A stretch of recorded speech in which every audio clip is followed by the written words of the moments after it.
$10? $10? Jasmine Washington's voice cracked as the envelope fell from her trembling hands. Around the mahogany conference table, her cousins erupted into cruel laughter. Brianna's phone was already out, filming her cackle sharp as broken glass. Deshaun slapped the table, tears of amusement streaming down his face. Aunt Marlene clutched her designer purse, shaking her head with that particular kind of satisfaction reserved for watching someone else's humiliation. "Girl, Granddaddy really said here's bus fare home?" Deshaun howled. The attorney's smirk was barely concealed behind professional courtesy.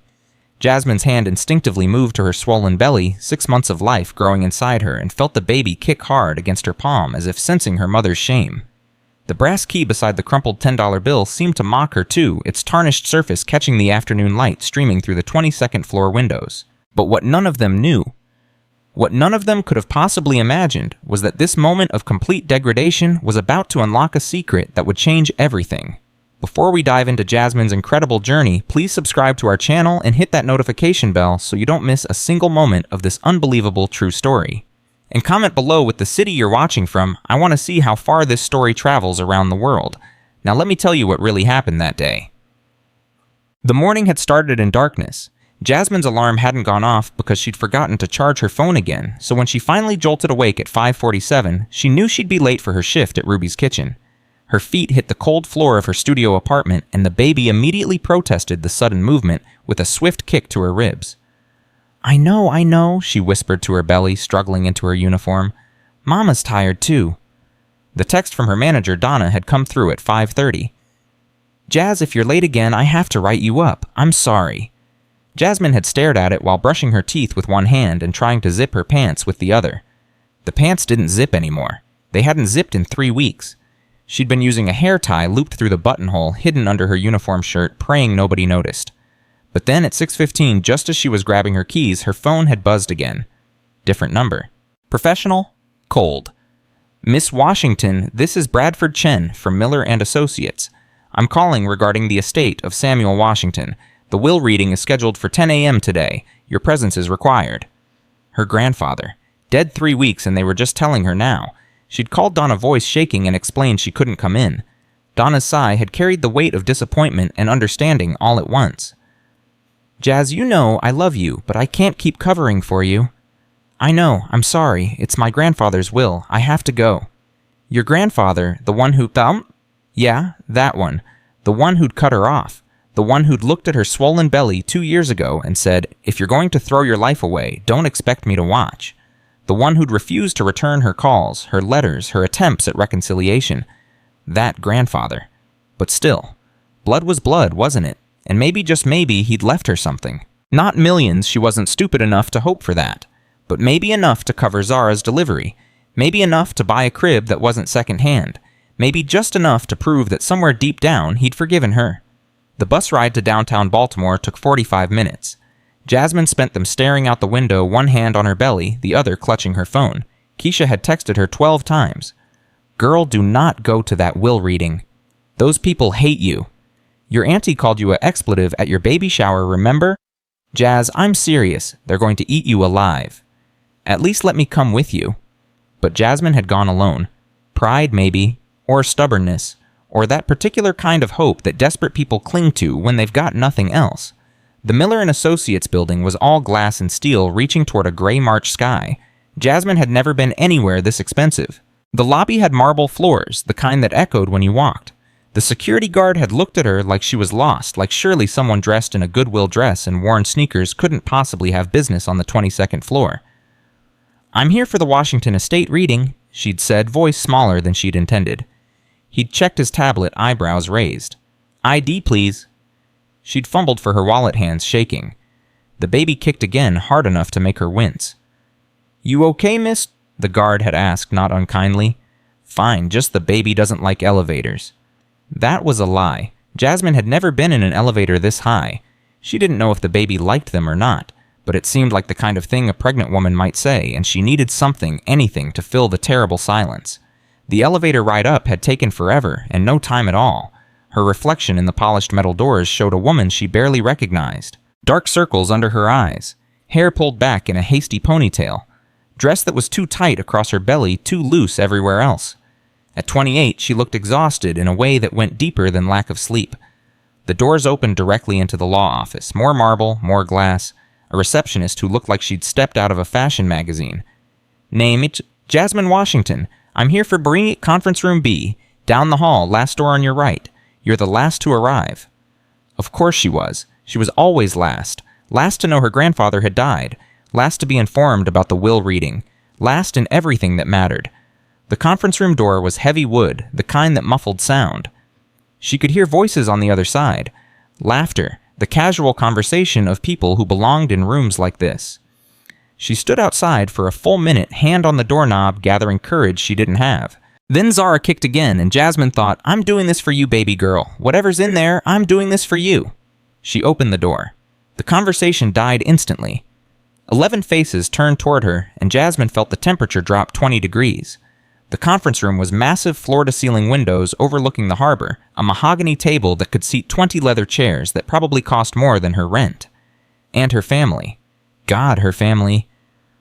Aunt Marlene sat at the head of the table dressed in black like she was at a funeral instead of a will reading. Though everyone knew she'd skipped the actual funeral. Her church hat was elaborate, her expression pure judgment. Uncle Jerome was beside her retired police officer, posture arms crossed that look on his face that said he'd already decided she didn't belong. Cousin Deshaun wore a suit that screamed, I'm successful, his Rolex catching the light. He'd made his money in real estate buying up properties in West Baltimore and flipping them, displacing families in the process. He was proud of it. Cousin Brianna, Instagram influencer extraordinaire, was draped in designer everything. Her phone was already in her hand, probably live streaming or documenting for content. She looked Jasmine up and down with undisguised contempt. There were others, too, cousins she barely knew, her grandfather's sister, Aunt Patricia, who'd never liked her mother, her Uncle Marcus, who'd told her at Thanksgiving 3 years ago that she'd amount to nothing, and at the far end of the table, looking uncomfortable in his expensive suit, was Attorney Bradford Chen. Miss Washington, he said, standing. Please have a seat. There was only one empty chair. Of course there was. It was at the opposite end of the table from everyone else near the door, like an afterthought, like she might need to make a quick exit. Jasmine sat down her chair, squeaking against the floor. Someone snickered. Now that we're all here, Mr. Chen began adjusting his glasses. Let's proceed with the reading of Samuel James Washington's last will and testament. He opened a leather folder, pulled out several documents. Jasmine noticed his hands were steady. Hers were shaking so badly she had to clasp them in her lap. I, Samuel James Washington, being of sound mind and body, do hereby distribute my estate as follows. Mr. Chen's voice was professional, detached, the voice of someone who'd done this hundreds of times. To my daughter, Marlene Washington Pierce, I leave the Baltimore property located at 2847 North Avenue, currently appraised at $680,000. Marlene gasped, hand to her chest. Oh, Daddy, he knew I always loved that building. Her eyes were already calculating, Jasmine could tell. $680,000. Probably already planning the sale, the vacation, the new car. To my grandson, Deshaun Pierce. Mr. Chen continued, I leave all shares in Washington Transit Solutions with a current market value of $1.2 million. Deshaun actually fist-pumped. Yes, I told you. I told all of you. Granddad knew I had the business sense. He knew I could handle. Mr. Pierce, please. Mr. Chen interrupted gently. Let me finish. But Deshaun was already grinning, already pulling out his phone to probably text his broker or whatever it was that people with $1.2 million did. To my granddaughter, Brianna Pierce, I leave the 2023 Lexus LS 500 along with a trust fund of $200,000. Brianna shrieked. Literally shrieked. Oh my God, you guys, oh my God. She was filming herself, tears of joy streaming down her carefully made-up face. Grandpa Sam, if you're watching from heaven, I love you so much. Jasmine felt sick. The baby was kicking constantly now, sensing her stress, her heartbeat, her rising panic. To my son, Jerome Washington, I leave the Harpers Creek vacation property currently appraised at $450,000. Jerome nodded, satisfied. That's right, that's what I'm talking about. Dad knew I'd take care of it, keep it in the family. The reading continued. Smaller bequests? $50,000 here, $20,000 there. Jewelry stocks. Bonds. Samuel Washington had been wealthy, far wealthier than Jasmine had known. Each inheritance was greeted with gasps, tears, gratitude. The room filled with the sound of people calculating their sudden wealth. And Jasmine sat there, hands on her belly, waiting for her name, waiting for something, anything. Finally, Mr. Chen paused. He looked directly at her, and something flickered across his face. Pity, discomfort, she couldn't tell. "And finally," he said, his voice dropping slightly, "to my granddaughter, Jasmine Alexandria Washington." The room went silent. Every eye turned to her. Jasmine's heart hammered against her ribs. Mr. Chen reached into the folder and pulled out a single envelope. Thin. Barely anything inside. He slid it across the table toward her. "Mr. Washington left you this personal bequest." Jasmine's hands shook as she picked up the envelope. It wasn't even sealed properly, like it had been an afterthought, something stuffed in at the last minute. She opened it. Inside was a $10 bill. Crumpled. Old. And a brass key tarnished with age with 2 letters scratched into it, HC 1947. That was it. That was everything. The silence lasted exactly 3 seconds. Then Deshaun exploded into laughter. $10! He slapped the table, his whole body shaking. Oh my God, I can't breathe, $10! Brianna's phone was up, filming her laughter high and cruel. This is incredible. This is literally incredible. Granddaddy really gave her lunch money. She was recording Jasmine's face, zooming in on the tears that Jasmine was desperately trying to hold back. Y'all seeing this? This is gold. Marlene shook her head, that smug satisfaction spreading across her features. Well, you reap what you sow, Jasmine. Maybe if you'd made better choices in life. If you'd kept your legs closed. That was Brianna still filming. If you'd gone to college instead of getting knocked up. Uncle Jerome, if you'd listened to any of us. Aunt Patricia, the voices crashed over her like waves, each one another cut, another wound. Jasmine stared at the $10 bill in her shaking hands, at the brass key that meant nothing, at the evidence of just how little her grandfather had thought of her. Mr. Chen cleared his throat. Miss Washington, those were Mr. Washington's specific instructions. He wanted you to have exactly those items. Did he leave a letter? Jasmine heard herself ask, voice barely above a whisper. Did he explain why? I'm afraid that's the extent of your bequest. More laughter. Deshaun was wiping tears from his eyes. Bus fare home? Granddad really gave her bus fare home. That's cold, but I respect it. Brianna was already typing on her phone, probably posting to Instagram. This is going to get so many likes. Oh my God, wait until I tell my followers about this. Marlene stood smoothing her dress. Well, I think we're done here. Mr. Chen, thank you for your time. Jerome, Patricia, let's discuss the properties over lunch. I know a wonderful place. What about the key? Jasmine asked suddenly. Her voice was stronger now, cutting through the chatter. What does it open? Everyone stopped, looked at her, then looked at each other. It's probably to a storage unit, Deshaun said dismissively. Full of junk. Dad had a bunch of those. We already cleared them out. Actually, Mr. Chen said carefully, I don't have any information about the key. Mr. Washington didn't include any documentation regarding it in the will. Because it's nothing, Marlene said firmly. Jasmine, dear, take your $10 and go home. You've embarrassed yourself enough for one day. Embarrassed herself? Brianna laughed. She embarrassed the whole family when she showed up pregnant and unwed. This is just karma, Auntie. Something in Jasmine snapped. She stood up the chair, scraping loudly against the floor. I'm leaving. Congratulations on your inheritances. I hope they make you happy. Oh, they will, Deshaun called after her. Trust me, they will. Their laughter followed her out of the conference room, down the hallway, into the elevator. It echoed in her ears as the doors closed as she descended 22 floors as she walked across the marble lobby, where the security guard looked at her tear-stained face and said nothing. The March air hit her like a slap when she stepped outside. Cold. Gray. Threatening rain. Jasmine made it halfway across the parking garage before her legs gave out. She collapsed against a concrete pillar, sliding down until she was sitting on the cold ground, the $10 bill clutched in one hand, the brass key in the other. $10, she whispered to no one. He left me $10. The baby kicked and Jasmine started to cry. Not pretty crying, not quiet crying. The ugly kind, the kind that came from somewhere deep and wounded, the kind that shook her whole body. She cried for her grandfather who'd loved her once and then abandoned her. She cried for herself sitting in a parking garage in a dress that didn't fit. She cried for Zara, who would grow up knowing that even her own family thought she was a mistake. Her phone buzzed. She didn't want to look, but she did. Instagram notification. Brianna had posted. It was a video. Of her. Sitting at that conference table, opening the envelope, her face falling as she saw the $10 bill. The caption read, when you show up expecting millions and leave with lunch money, #family drama, #karma is real, #granddaddy knows best. 800 likes already. The comments were worse. Yikes, she really thought. That's what happens when you disappoint black excellence. Why'd she even show up? Embarrassing. Jasmine blocked Brianna.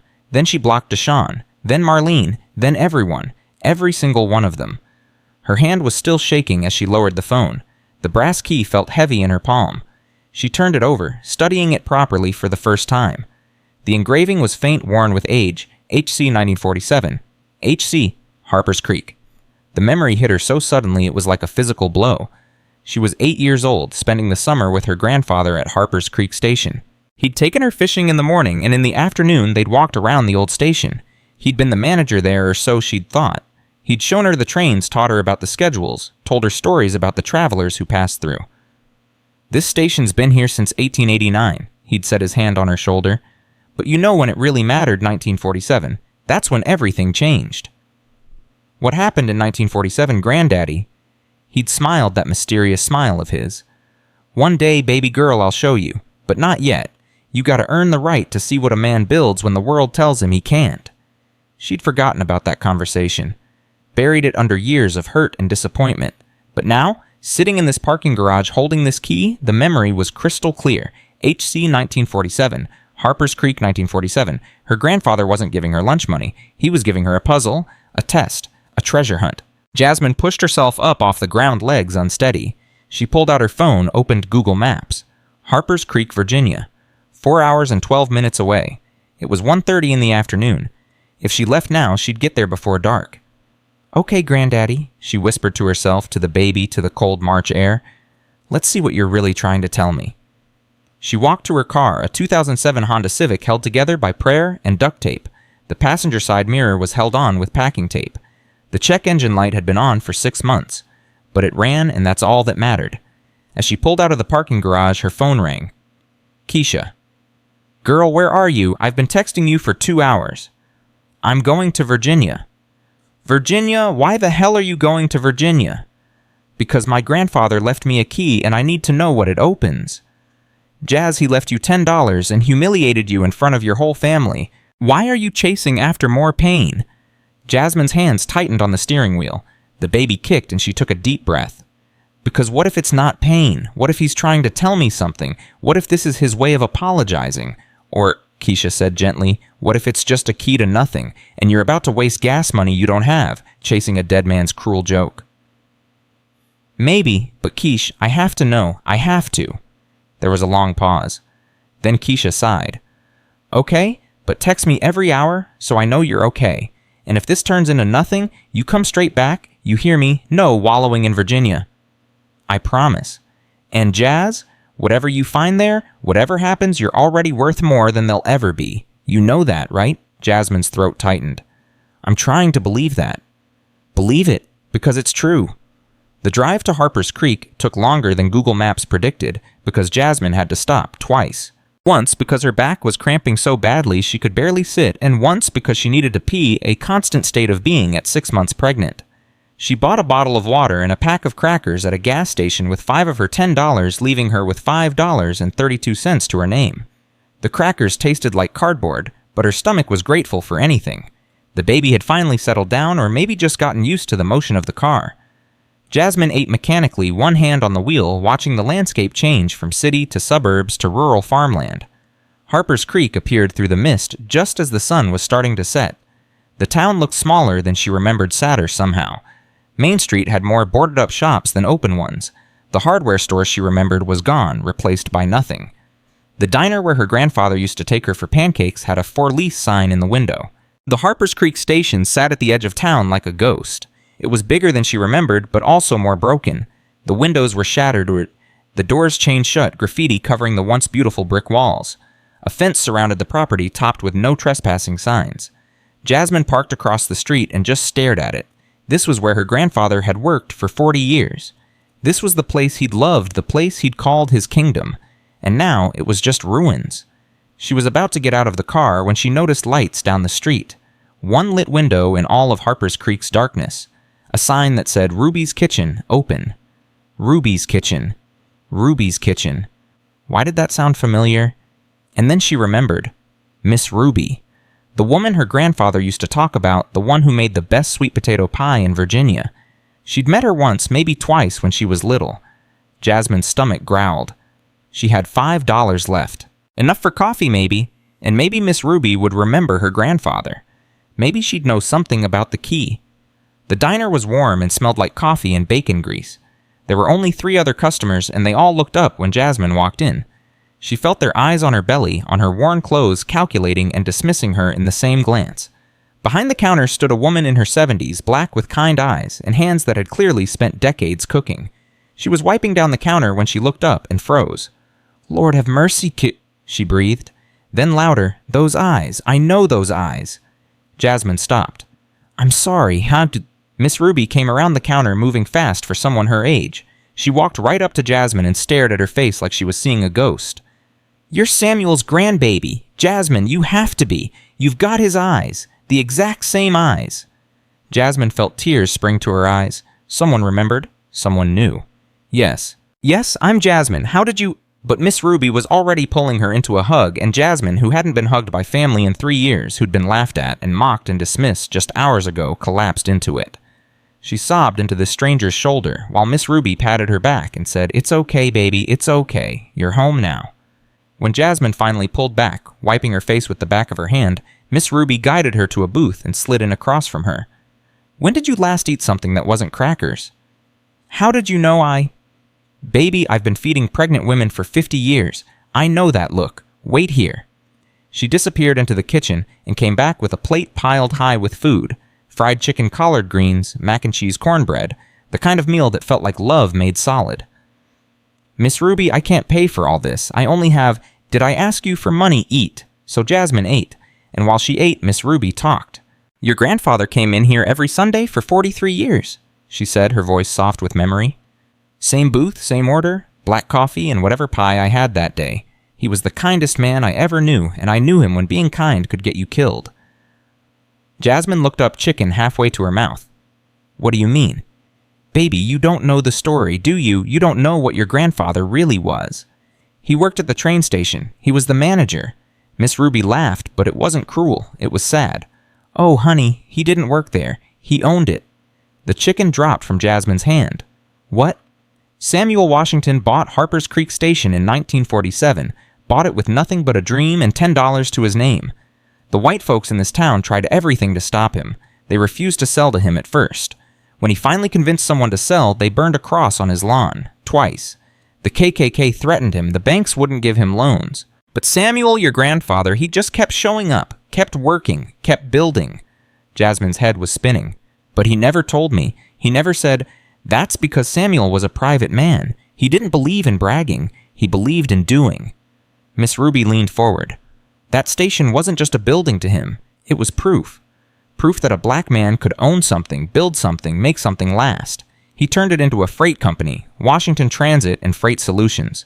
By 1990, he had 50 trucks, employed 100 people, most of them from right here in Harper's Creek."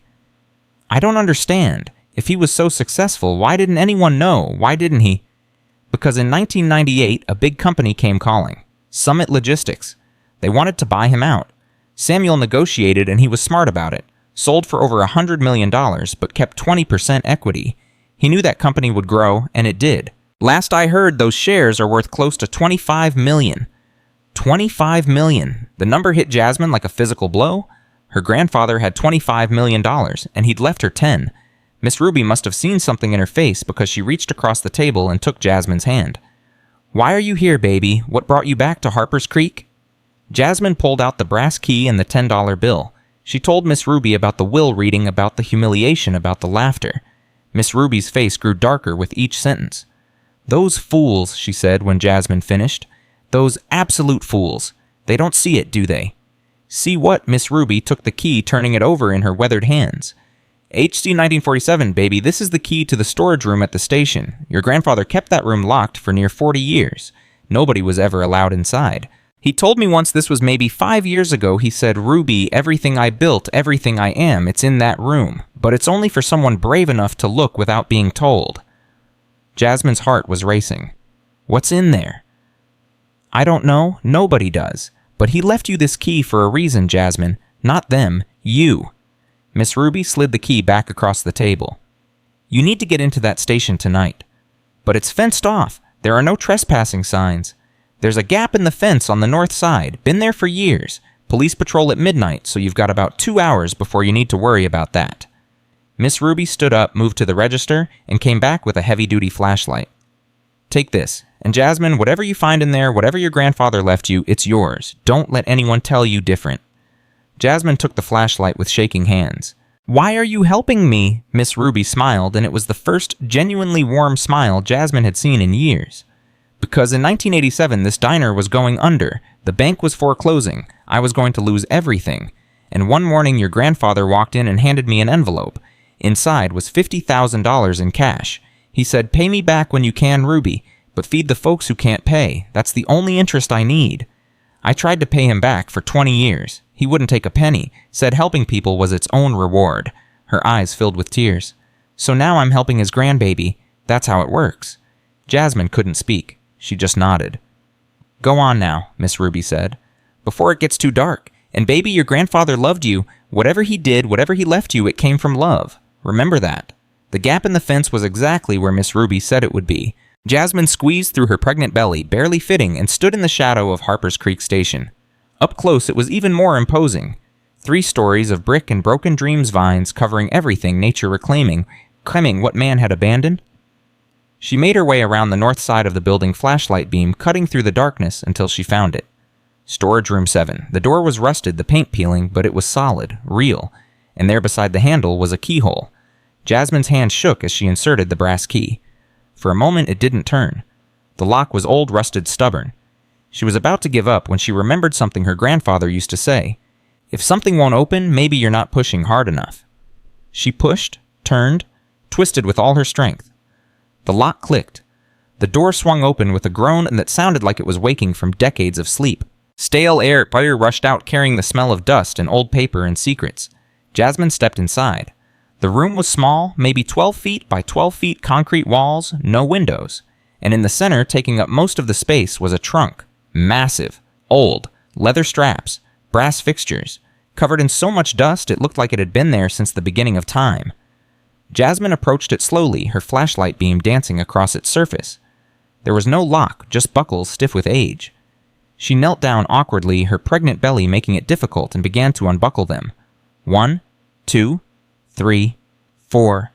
She opened the lid and gasped. Inside were journals, dozens of them.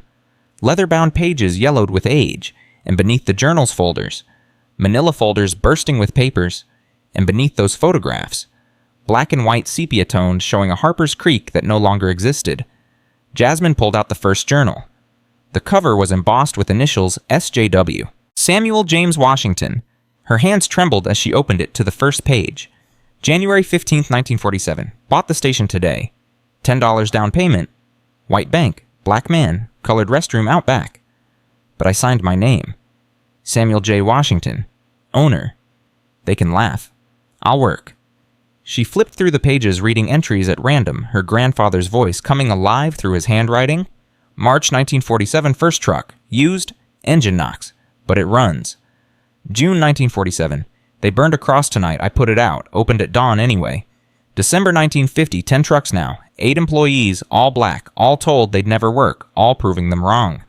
July 1963. Big contract. $2 million annual. They didn't want to sign when they saw my face. I showed them numbers instead. Numbers don't lie. There were decades of entries. Decades of struggle and triumph and heartbreak and joy.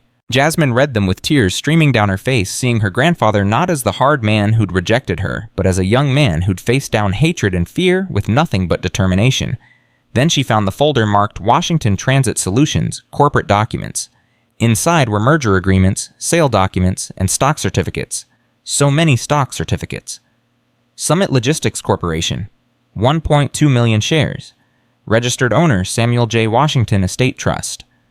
Jasmine pulled out her phone with shaking hands and Googled Summit Logistics stock price. $21.12 per share. She did the math 3 times because she couldn't believe it. 200,000 times 21.12. $25, $344,000. $25,344,000. Her grandfather had $25 million, and he'd left her 10, and she'd been so angry, so hurt, so humiliated, but now she understood. The $10 wasn't the inheritance. It was the key to the inheritance. It was the symbol, the beginning, the proof that real wealth started with courage, not capital. And then she saw it.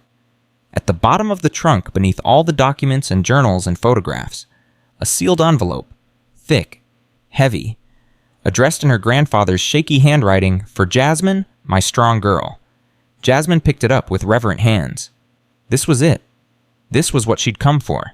Not the money, though God knew she needed it, but the explanation, the apology, the reason why.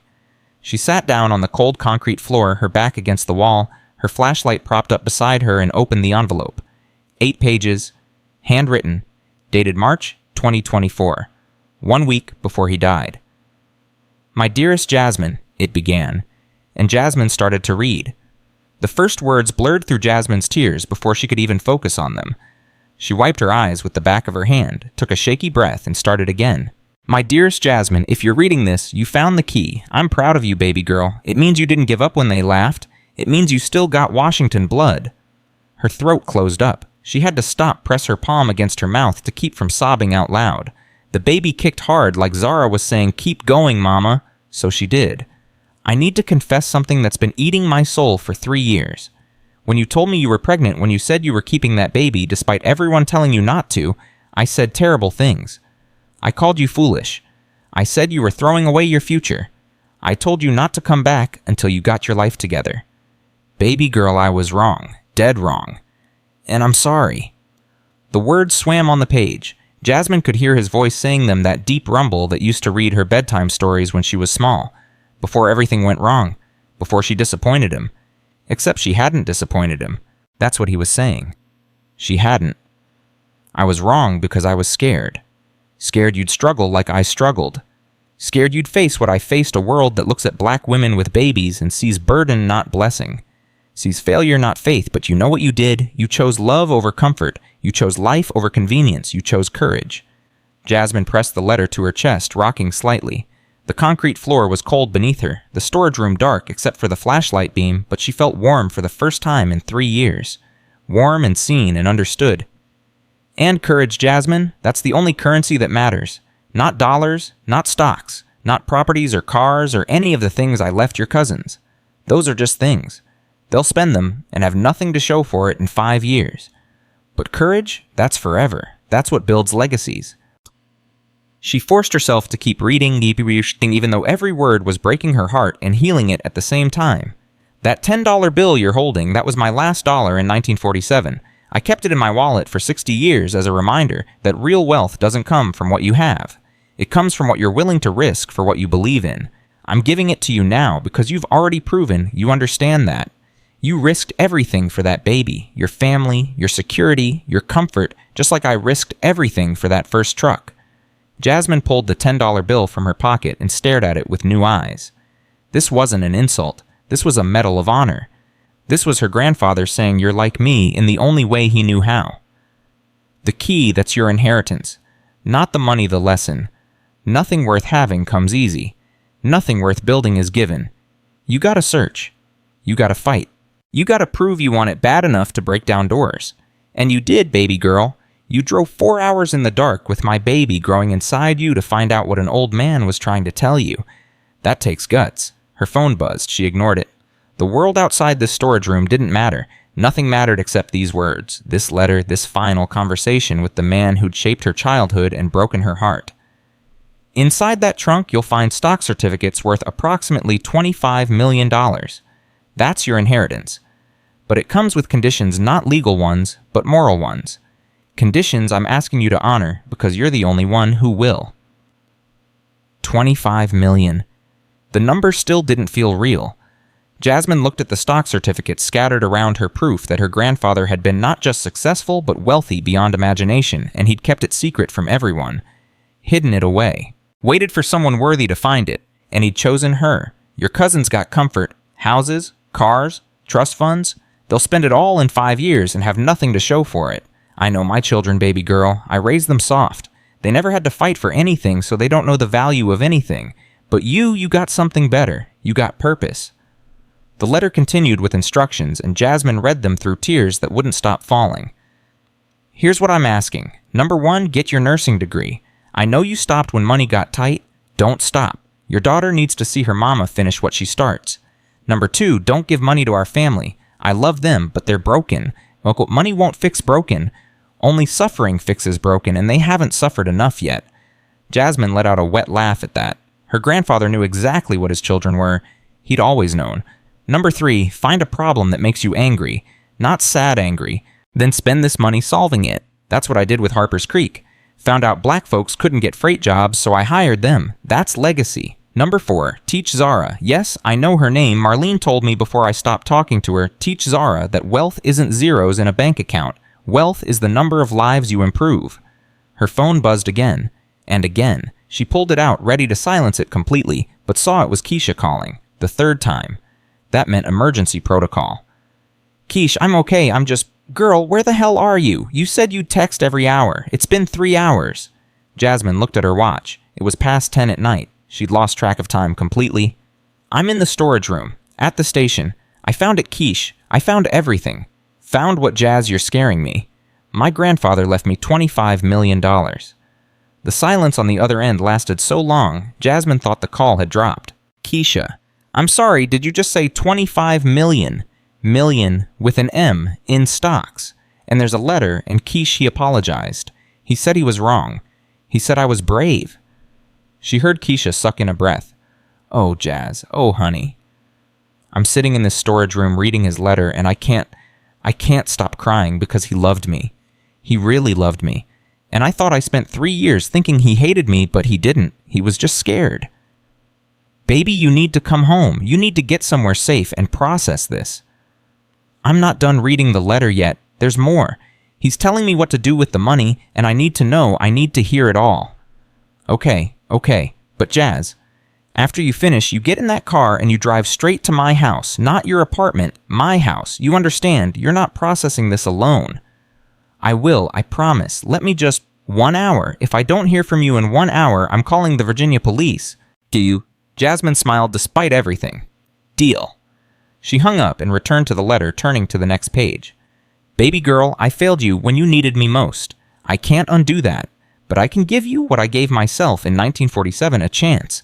Not a handout. A chance. The world's going to tell you that you don't deserve this, that a pregnant waitress from Baltimore has no business managing millions, that you should let the smart people handle it. Don't listen. The conviction in his words, even written, even from beyond the grave, gave her strength she didn't know she had. You're a Washington. We don't ask permission. We build. I'm sorry I wasn't there when you needed me. I'm sorry I chose pride over love. I'm sorry I let them laugh at you in that lawyer's office. Yes, I knew they would. I wanted you to feel what I felt in 1947 when white bankers laughed at my $10. I wanted you to understand that the laughter is just noise. The work is what matters. Jasmine stopped reading. He knew they would humiliate her. He planned it. For a moment, she felt a flash of anger. How dare he? How dare he orchestrate her humiliation just to teach her a lesson? But then she thought about sitting in that conference room, about the moment she'd wanted to disappear, to cease existing, and how that had been the exact moment she'd noticed the key. The exact moment she'd wondered if there was more to the story. If he'd just left her the stocks outright, she never would have understood what they cost, what they represented. She would have been like her cousins, grateful, but ultimately unchanged. Instead, she'd had to fight for it, search for it, prove she wanted it. And now she understood why. I love you, I'm proud of you, and I believe in you. Now go build something beautiful. Your granddaddy, Samuel James Washington. There was a postscript at the bottom, added in shakier handwriting like he'd written it days later. P.S. Bradford Chen. My attorney has the legal documents you'll need. He's trustworthy. He helped me hide this fortune from your aunts and uncles for 25 years. Trust him. Nobody else. And Jasmine, there's one more thing in the trunk, under the false bottom. Don't miss it. False bottom. Jasmine scrambled to her knees, ignoring the protest from her back and belly, and examined the trunk more carefully. The bottom was lined with what looked like velvet, old and moth-eaten. She pressed on it, and sure enough, it gave way slightly. There was a small notch on one side. She hooked her finger under it and pulled. The false bottom lifted to reveal a hidden compartment. Inside was a USB drive labeled "For Jasmine Watch This Alone" in her grandfather's handwriting, and beneath it a small leather journal, different from the others, newer. She opened it to the first page. This journal is for Zara. When she's old enough to understand, give this to her. Let her know who her great-grandfather was. Let her know where she comes from. Let her know that Washington blood means something. Jasmine clutched the journal to her chest. He'd thought of everything. Even her daughter, whom he'd never met, whom he'd never know. He'd left something for her, too. The USB drive felt heavy in her hand. She didn't have her laptop with her, couldn't watch it now, but she knew what it probably was. A video message. Her grandfather's final words, the ones he couldn't write, the ones he needed her to see with his eyes and hear with his voice. She carefully packed everything back into the trunk. The journals, the folders, the stock certificates, the letter, the USB drive, Zara's journal. Her hands were shaking so badly she could barely buckle the leather straps, but she managed. This trunk represented not just wealth, but history. Her history. Zara's history. A legacy of courage and determination and refusing to accept the world's limitations. Getting the trunk out to the storage room and to her car was harder than getting into the room had been. It was heavy, probably 60 pounds at least, and she was 6 months pregnant. She dragged it a few feet, rested, dragged it a few more feet, rested again. By the time she got it through the fence gap and to her car, she was sweating despite the cold March night, her back screaming in protest. Loading it into her trunk required her to squat and lift and push with strength she didn't know she had. The baby was kicking up a storm, protesting every movement, but Jasmine whispered, "I know, baby girl, I know, we're almost done," and managed to get the trunk settled. She was closing the trunk when headlights swept across the parking lot. Jasmine froze. The police patrol. She'd lost track of time. It was past midnight. A patrol car pulled up beside her Honda. The officer got out flashlight in hand, and Jasmine's heart hammered in her chest. She was 6 months pregnant, standing next to a car full of stolen property. Well, stolen wasn't the right word, but it was her grandfather's property, and she had no way to prove it belonged to her now. And oh God, she was going to get arrested and lose everything before she even had a chance to. "Miss you, okay?" The officer was young, maybe 30, black with kind eyes. His name tag read Officer Martinez. "I'm fine, You were just at the old station." It wasn't a question. "I saw you loading something into your car." Jasmine's mind raced. "My grandfather owned that station, Samuel Washington. He passed away recently and I was collecting some of his personal items." Officer Martinez studied her face in the flashlight beam. Then his expression softened. "Samuel Washington was your grandfather?" "Yes, did you know him?" "Know him, miss your grandfather paid for my police academy tuition. I grew up here in Harper's Creek, and when I told him I wanted to be a cop, he handed me a check for $10,000. Said the only interest he wanted was for me to serve this community with integrity." Officer Martinez's voice got thick with emotion. "I went to his funeral, paid my respects. He was a good man." Jasmine felt tears spring to her eyes again. How many people had her grandfather helped? How many lives had he touched without ever seeking recognition? "I'm sorry for your loss, Miss Washington, and I'm not going to cite you for trespassing, but you should get home. It's late, and you shouldn't be out here alone in your condition." "Thank you, officer. I'm leaving now." "Drive safe." He tipped his hat and got back in his patrol car. Jasmine sat in her Honda, hands shaking on the steering wheel, and watched him drive away. Then she pulled out her phone and called Keisha. "I'm on my way. I'll be there in 4 hours." 4 hours, Jazz, it's midnight. Can't you just get a hotel? With what money I have $5. Girl, you just inherited $25 million. That I can't access until I talk to the attorney, and I'm not stopping until I get home. I need to see you. I need to process this with someone who won't try to steal it from me. Keisha sighed.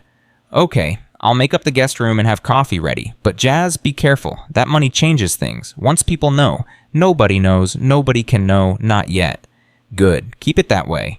The drive back to Baltimore was a blur of darkness and racing thoughts. Jasmine's mind kept returning to the letter, to her grandfather's words, to the weight of $25 million in stock certificates, sitting in a trunk in her back seat. She thought about her cousins sleeping soundly in their new houses, driving their new cars, spending their inheritance on things that wouldn't last. She thought about Deshawn's laughter, Brianna's cruel video, Marlene's judgment. And she thought about what her grandfather had said, "The laughter is just noise. The work is what matters." What work did she want to do? What problem made her angry enough to dedicate her life and $25 million to solving it? She knew the answer before she even finished asking the question. She'd known it for 3 years, since the moment she'd decided to keep Zara, despite everyone telling her not to.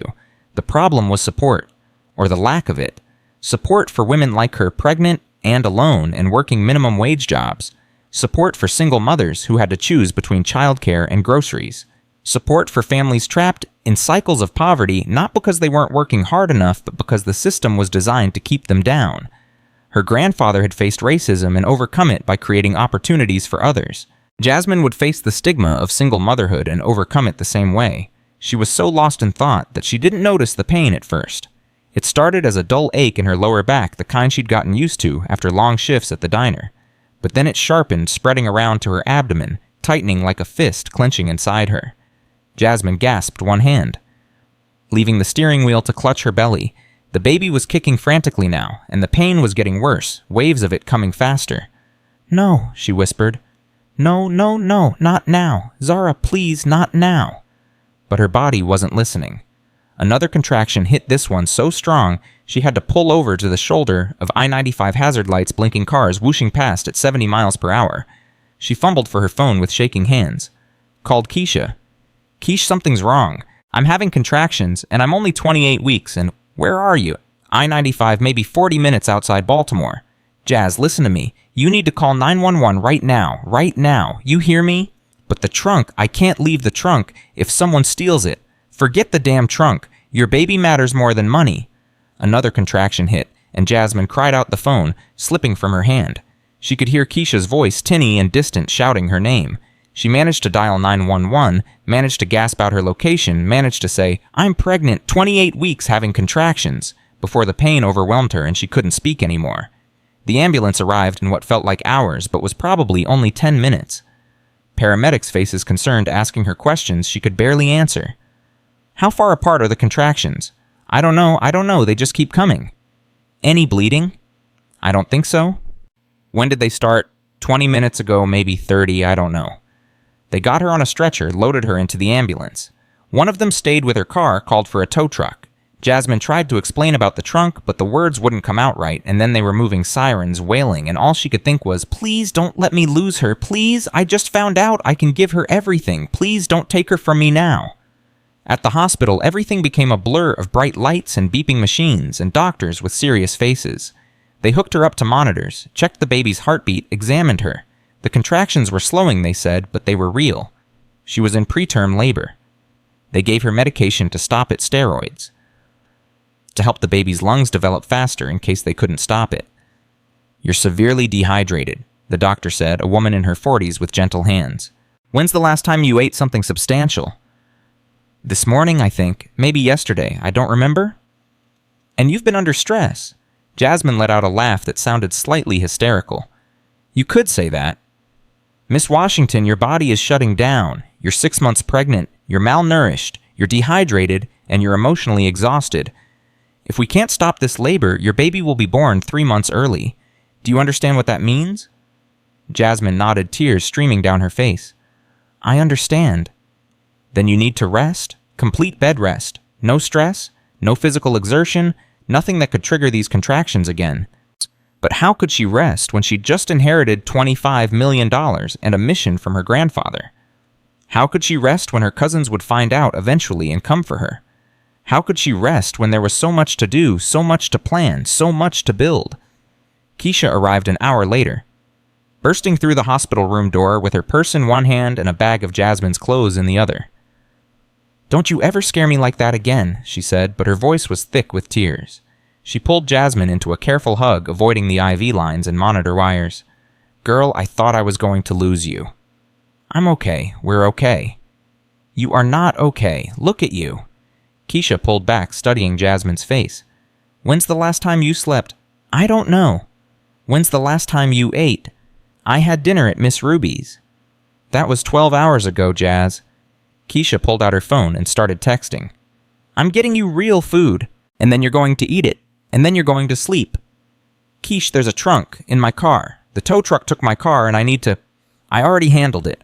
Called the tow company, explained the situation, paid them to hold your car in their secure lot. The trunk is safe." Jasmine felt herself start crying again. "Why are you so good to me?" "Because you're my sister even if we don't share blood, and because you'd do the same for me." Keisha sat down in the chair beside the hospital bed. "Now tell me everything. Start from the beginning." So Jasmine did. She told Keisha about finding the storage room, about the trunk full of journals and stock certificates, about the letter from her grandfather, about the apology and the instructions and the $25 million. She told her about Officer Martinez and the USB drive and Zara's journal. She told her everything except the specific details of what her grandfather wanted her to do with the money, because that felt too sacred to share even with Keisha. When she finished, Keisha sat back in her chair, eyes wide. "So what are you going to do?" "I'm going to honor his wishes. I'm going to use this money to help people." "And your family?" Jasmine's jaw tightened. "They get nothing." "They're going to fight you. You know that, right? Once they find out you got the real inheritance, they're going to come at you with lawyers and threats and everything they've got." "Let them. My grandfather made sure the trust was ironclad. Mr. Chen told me nobody can touch it." "Mr. Chen told you? When did you talk to him?" "I haven't yet, but Granddaddy wrote in his letter that Mr. Chen knew about everything, that he's been helping hide this fortune for 25 years. Keisha whistled low. "So the lawyer who sat there and watched them humiliate you knew the whole time that you were about to inherit millions." "Yeah? That's cold? That's exactly what my grandfather wanted. He wanted me to feel what he felt, to understand that the humiliation is just the price you pay for proving yourself." A nurse came in with food, real hospital food, and Jasmine ate it mechanically even though it tasted like cardboard. The baby had settled down, the contractions had stopped, but the doctor wanted to keep her for observation for 24 hours. 24 hours, Jasmine said after the nurse left. "That gives me time to think, to plan. Or to rest like the doctor said. I can't rest, Quiche. There's too much to do." "Then at least promise me you'll be smart about it. Don't go running off on treasure hunts while 6 months pregnant. Don't lift heavy trunks. Don't drive 4 hours in the middle of the night. Take care of yourself so you can take care of Zara." Jasmine nodded, but her mind was already racing ahead. She needed to call Mr. Chen first thing in the morning, get the legal process started. She needed to figure out how to access the stocks, how to liquidate some of them for immediate cash. She needed to research nonprofits and community centers and all the things her grandfather had mentioned in his letter. But most of all, she needed to watch that USB drive. She needed to see her grandfather's face one more time, hear his voice receive whatever final message he'd recorded for her. "There's a video," she said suddenly. "On a USB drive, he said to watch it alone." "Then you'll watch it alone," Keisha said, "after you rest." "After I rest?" Jasmine agreed, but she was lying. She knew she was lying. Keisha probably knew she was lying too. The hospital room grew quiet except for the beeping of monitors and the soft sounds of the hospital at night. Keisha dozed in the chair beside the bed, and Jasmine lay awake, one hand on her belly, feeling Zara move and kick and live. "We're going to be okay," she whispered to her daughter. "Your great-grandfather made sure of it, and I'm going to make him proud. I'm going to build something beautiful, something that lasts, something that matters." The baby kicked once hard, like agreement, like promise, like the beginning of something neither of them could quite imagine yet, but both of them could feel coming. And in the darkness of that hospital room with $25 million worth of stock certificates locked in a trunk 40 miles away, Jasmine Washington finally allowed herself to hope. Morning came too fast and too bright. Jasmine woke to find Keisha gone, replaced by a note on the bedside table that read, "Getting you real clothes and your laptop. Don't do anything stupid. Back in an hour. I mean it." The last 3 words were underlined twice. Jasmine checked the time on her phone. 7:32. She'd slept maybe 3 hours total, her mind too full of stock certificates and her grandfather's words and the impossible weight of $25 million. The baby was quiet now, sleeping probably, and the monitors showed everything was stable. Normal heartbeat. No contractions. Her body had decided to cooperate, at least for the moment. She called Bradford Chen's office before she could talk herself out of it. A receptionist answered on the second ring, professional and distant. "Miller and Associates, how may I direct your call?" "Bradford Chen, please. This is Jasmine Washington." There was a pause, a sharp intake of breath. "One moment, Miss Washington." The hold music lasted maybe 10 seconds before Chen's voice came through, and it was completely different from the polite detachment he'd shown at the will reading. Urgent, almost excited. "Miss Washington, I've been waiting for your call." "You knew. The whole time you knew." "I did, and I apologize for not being able to tell you. Your grandfather's instructions were very specific. I was to maintain complete secrecy until you found the storage room on your own." Jasmine's throat tightened. "So you watched them humiliate me.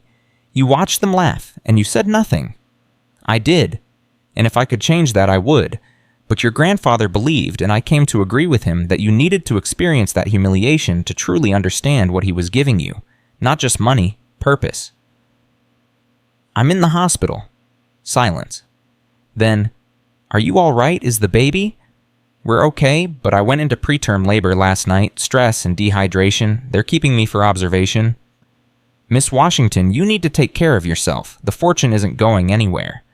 I need to see you today. I need to understand what I'm dealing with here legally, what my family can do, what they can't do, how to access the money, everything. She heard papers shuffling.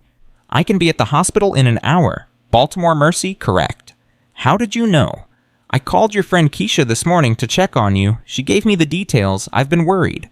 Something about the fact that this lawyer who'd watched her humiliation had been worried enough to track her down made Jasmine's chest tighten with unexpected emotion. Thank you, room 412. I'll be there. He hung up and Jasmine sat back against the pillows, feeling the weight of what was about to happen.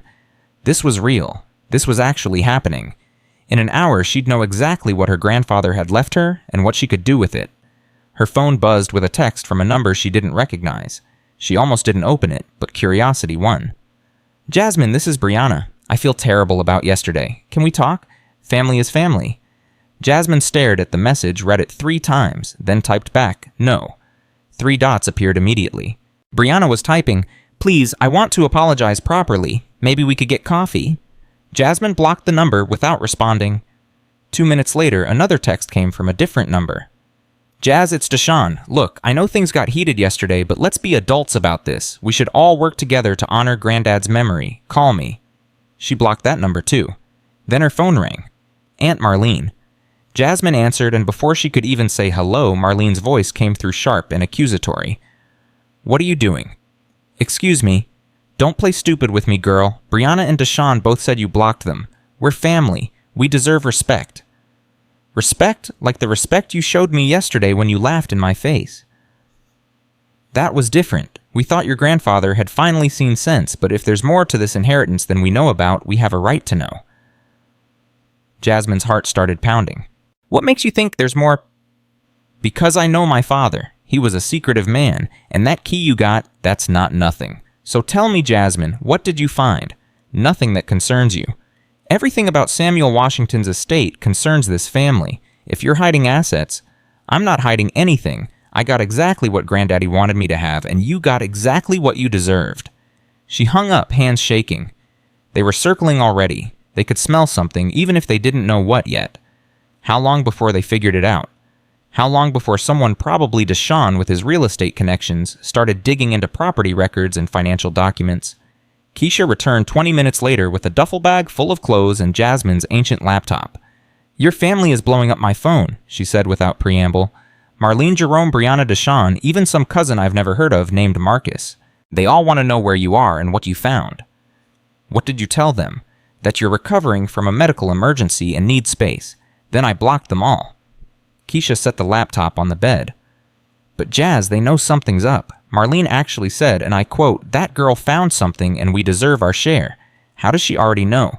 She doesn't know. She's guessing. But she's right to guess. My grandfather was predictable in some ways. He wouldn't leave me something meaningless. So what are you going to do? I'm going to talk to Mr. Chen, and then I'm going to watch the video my grandfather left me. The one he said to watch alone, Jasmine nodded. Keisha looked like she wanted to argue, but didn't. Fine, but I'm staying right outside that door in case you need me. Bradford Chen arrived at exactly 9 o'clock carrying a leather briefcase that looked older than Jasmine. He was dressed more casually today, no suit jacket, just slacks and a button-down shirt, and he looked tired. Keisha let him in, gave him a warning look that said, hurt her and die, then stepped out into the hallway. Miss Washington. Chen pulled a chair close to the bed and sat down. First, how are you feeling? Like I'm about to have the most important conversation of my life while hooked up to hospital equipment. He smiled slightly. Your grandfather would appreciate the irony. He closed his biggest deal from a hospital bed in 1989. Heart attack. Wouldn't postpone the meeting. Stubborn runs in the family. Indeed it does. Chen opened his briefcase and pulled out a thick folder. Let's start with the basics. Your grandfather created an irrevocable trust in 1999 right after the merger with Summit Logistics. The trust holds all 1.2 million shares of Summit Logistics stock. Current value as of this morning's opening bell is $25,600,000. Jasmine felt lightheaded. It went up. Stock prices fluctuate, but yes, it went up slightly. Now the trust names you as the sole beneficiary. Not your mother, not your aunts and uncles, not your cousins. You and only you. Can they contest it? They can try, but your grandfather had 3 separate psychiatric evaluations in his final year specifically to prevent claims of mental incompetence. He was deemed completely lucid and capable. He also had me video record him explaining his reasoning for the trust structure, and he included a poison pill provision. A what? If any family member contests the will or attempts to claim your inheritance, their own inheritance is immediately revoked and donated to charity. Every penny. Jasmine sat back, stunned. He really thought of everything. He had 70 years to plan this. He used them wisely. Chen pulled out more documents. Now accessing the funds. You can't simply cash out $25 million overnight. That would tank the stock price and cost you millions. What I recommend is setting up a diversified portfolio. Sell maybe $5 million worth of shares over the next 6 months, reinvest $10 million in safer assets, and keep the remaining $10 million in Summit stock as a long-term growth investment. $5 million? Jasmine repeated. The number felt fake, like play money. That's enough to do whatever your grandfather asked you to do, yes, and to secure your daughter's future, and to never work at that diner again unless you want to. Tears sprang to Jasmine's eyes. I liked that job. I liked Donna, my manager. She was kind to me when nobody else was. Then keep working there if it makes you happy, but you don't have to. That's the point. You have choices now. When can I access the money? The trust requires 3 things. First, you need to sign acceptance documents. Second, I need to verify your identity with original birth certificate and ID. Third, there's a 30-day waiting period to allow for any legal challenges. After that, the funds transfer to an account under your control. 30 days. Jasmine did the math. That's mid-April.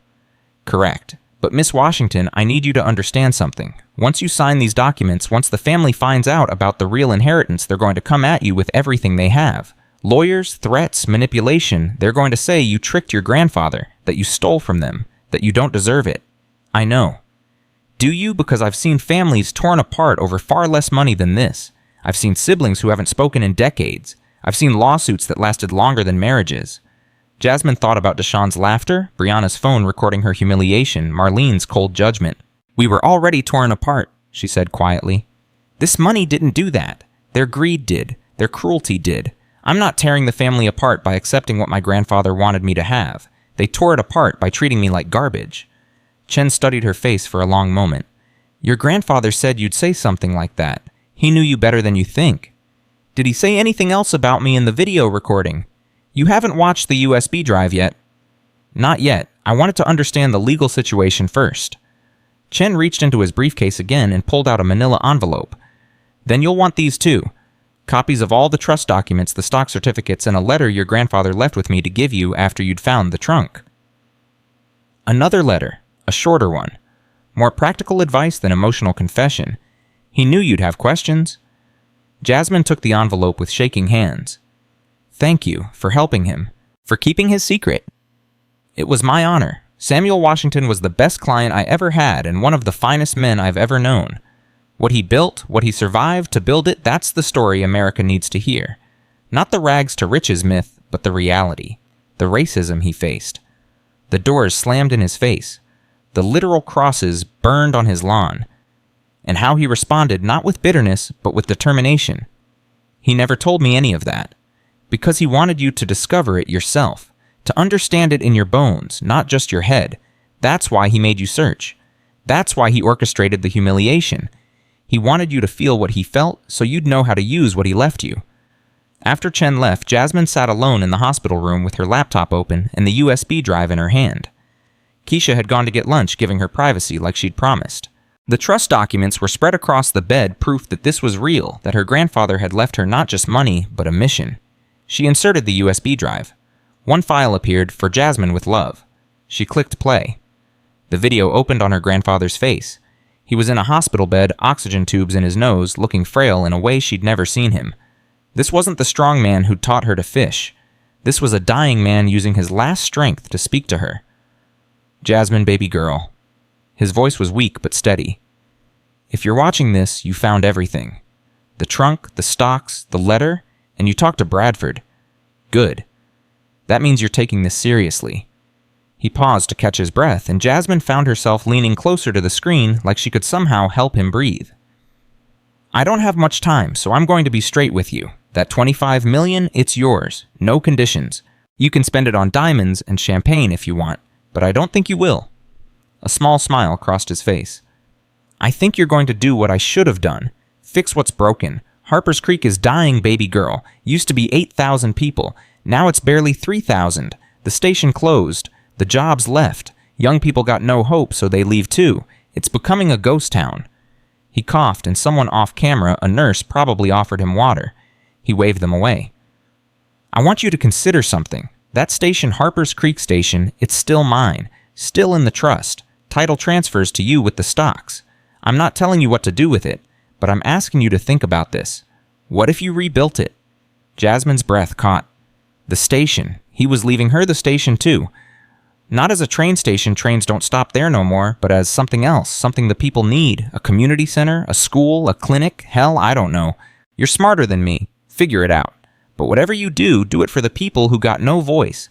Do it for the single mamas working 2 jobs. Do it for the kids who think success means getting out instead of building up. He leaned forward slightly, his eyes intense despite his weakness. "I'm sorry I wasn't there when you needed me.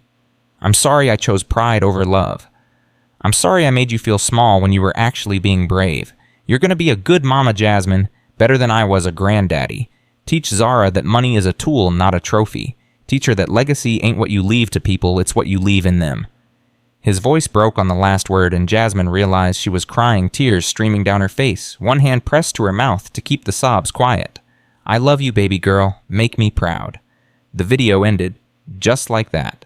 No fade out, no goodbye, just her grandfather's face frozen on the screen, looking at her with love and hope and absolute faith that she would do the right thing. Jasmine closed the laptop and let herself cry. Not the desperate, humiliated crying from the will reading, not the scared, overwhelmed crying from the storage room, but the deep, cleansing crying of grief and gratitude mixed together. Her grandfather had loved her, had always loved her, and had left her not just money, but purpose. She was still crying when her phone rang. Blocked number. She almost didn't answer, but something made her. "Hello, you selfish bitch," Deshawn's voice cold and furious. Jasmine's tears stopped immediately. "Excuse me?" "Don't play dumb. I know. I figured it out. I went to the county recorder's office this morning, looked up property transfers. Harper's Creek Station owned by Samuel J. Washington Trust. Beneficiary Jasmine Alexandria Washington. And then I started digging deeper. Found the Summit Logistics shares. Found the trust documents, their public record if you know where to look. $25 million. He left you $25 million while we got scraps." Jasmine's heart pounded. How did I find out? Because I'm not stupid, and because you made a mistake. You went to Harper's Creek. Someone saw you. Someone always sees you in small towns. And they talked.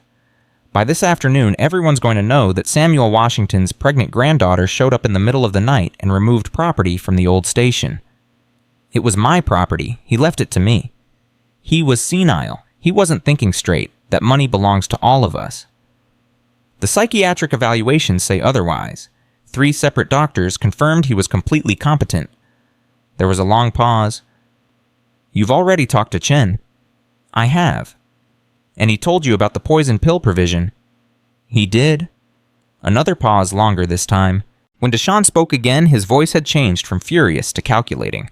Okay, let's be smart about this. Family shouldn't fight. We should work together. What if I helped you manage the money? I've got real estate experience, financial connections.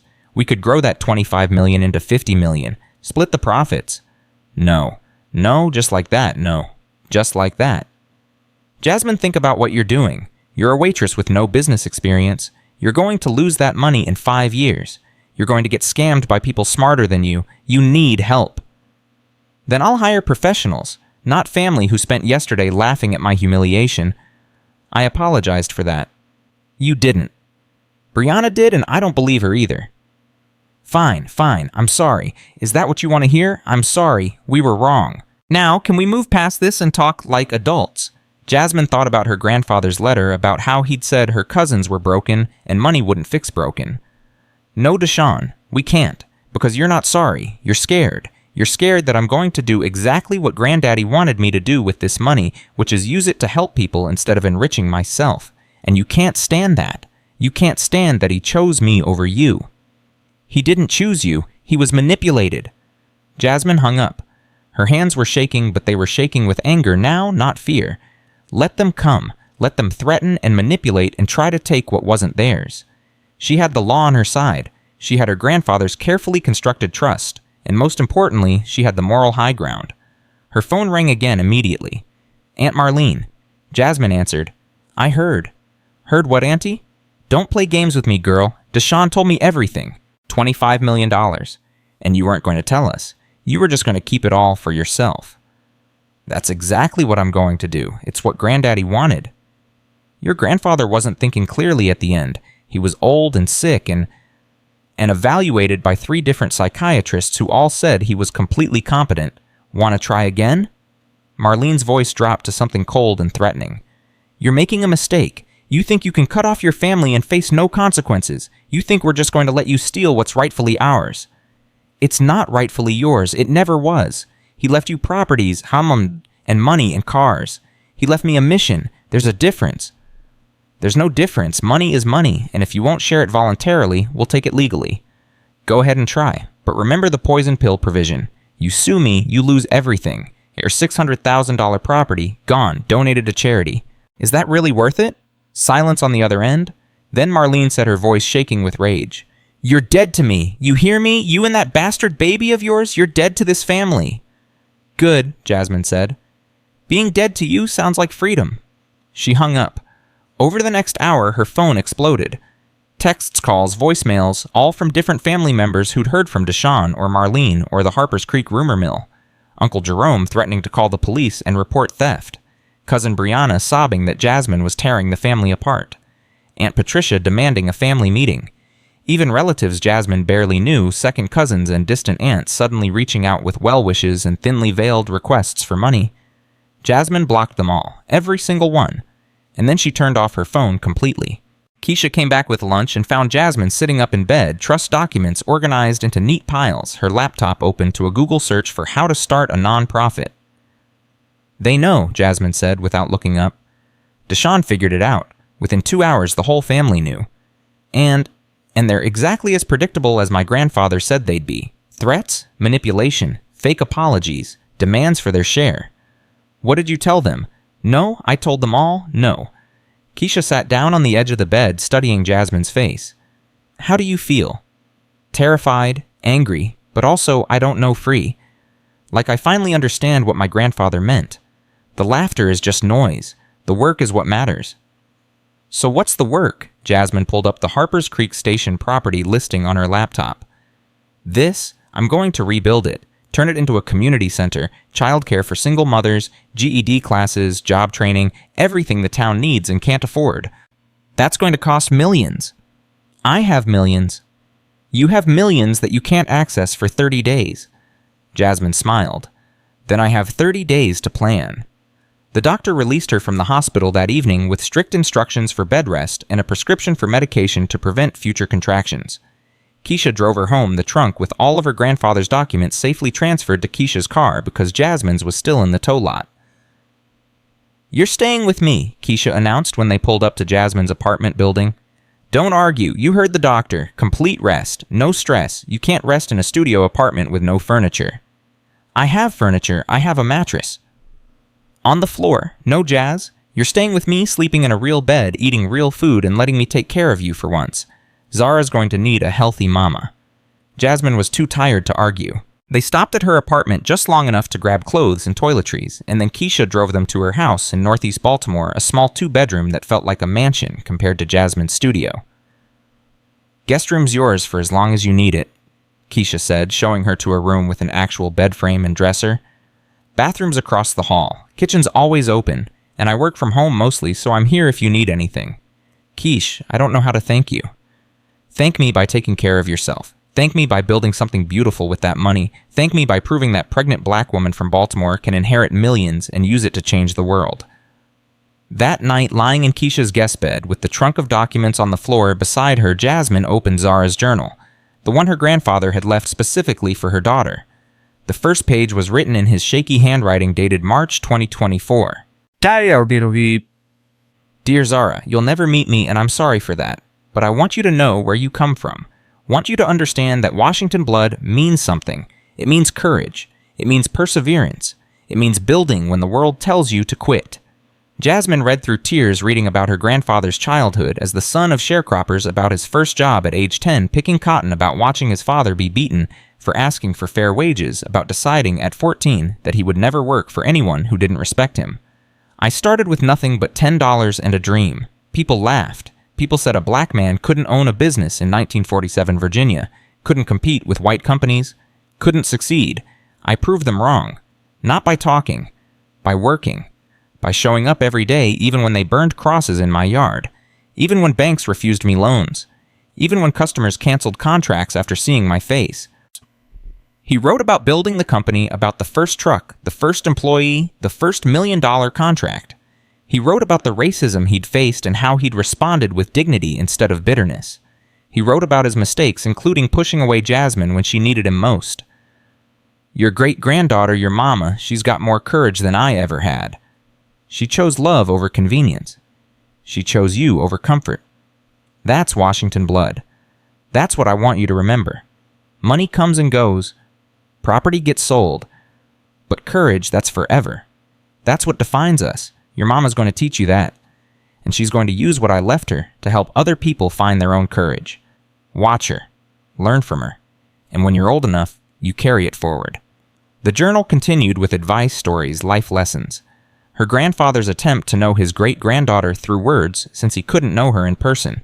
Jasmine read until she couldn't keep her eyes open anymore, and when she finally fell asleep, she dreamed of Harper's Creek Station not as it was rusted and abandoned, but as it could be, full of life and hope and second chances.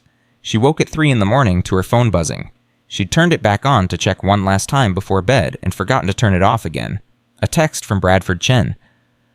Just got served with legal papers. Deshawn is suing to contest the trust, claiming undue influence and mental incompetence. Don't worry, we expected this. We'll fight it.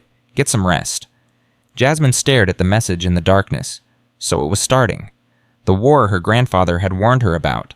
The battle for money that people who already had money thought they deserved more of. She thought about responding, about calling Chen, about panicking.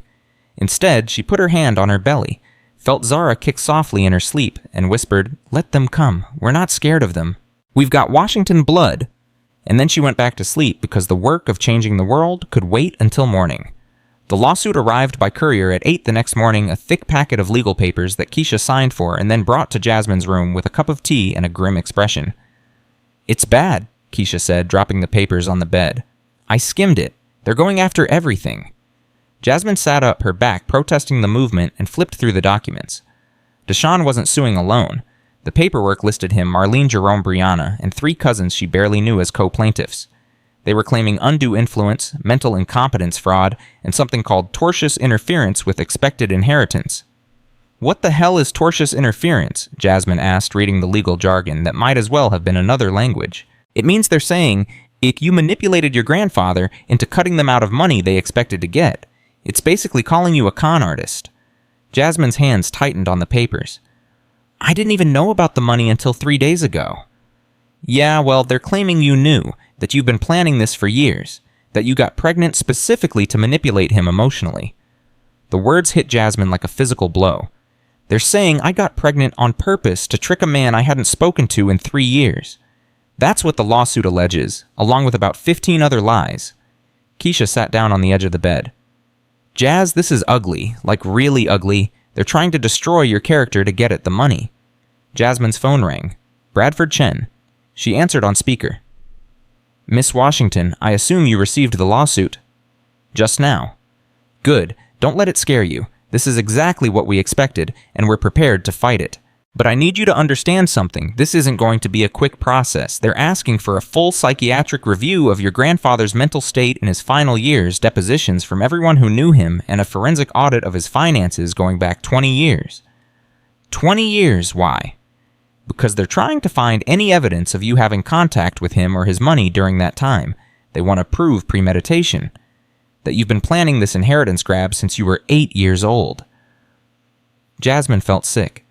"That's insane." "That's litigation, but here's what matters. They have no evidence because there is no evidence. You and Samuel had no contact for 3 years before his death. Hospital records, phone records, everything supports that. This lawsuit is built on speculation and anger, and it's going to fall apart in court. How long will it take? 6 months minimum, maybe a year. A year, Jasmine's voice went up an octave. I can't access the money for a year. No, the 30-day waiting period still applies. Once that passes, you can access the trust funds regardless of the lawsuit. They'd have to get an injunction to freeze the assets, and no judge is going to grant that without substantial evidence of fraud. Jasmine felt herself breathe again. So I can still start the community center. You can, but Miss Washington, I have to warn you. Once you start spending that money publicly on a project in Harper's Creek that everyone will see, this lawsuit is going to get worse. The media might get involved. Your family will escalate. Are you prepared for that? She thought about her grandfather's words in the video. Do it for the people who got no voice. Do it for the single mamas working 2 jobs. I'm prepared. Then I'll file our response to the lawsuit by end of week.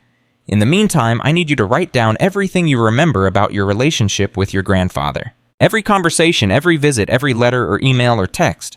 We're going to need it for discovery. After Chen hung up, Jasmine sat staring at the lawsuit papers, feeling the weight of what she was up against.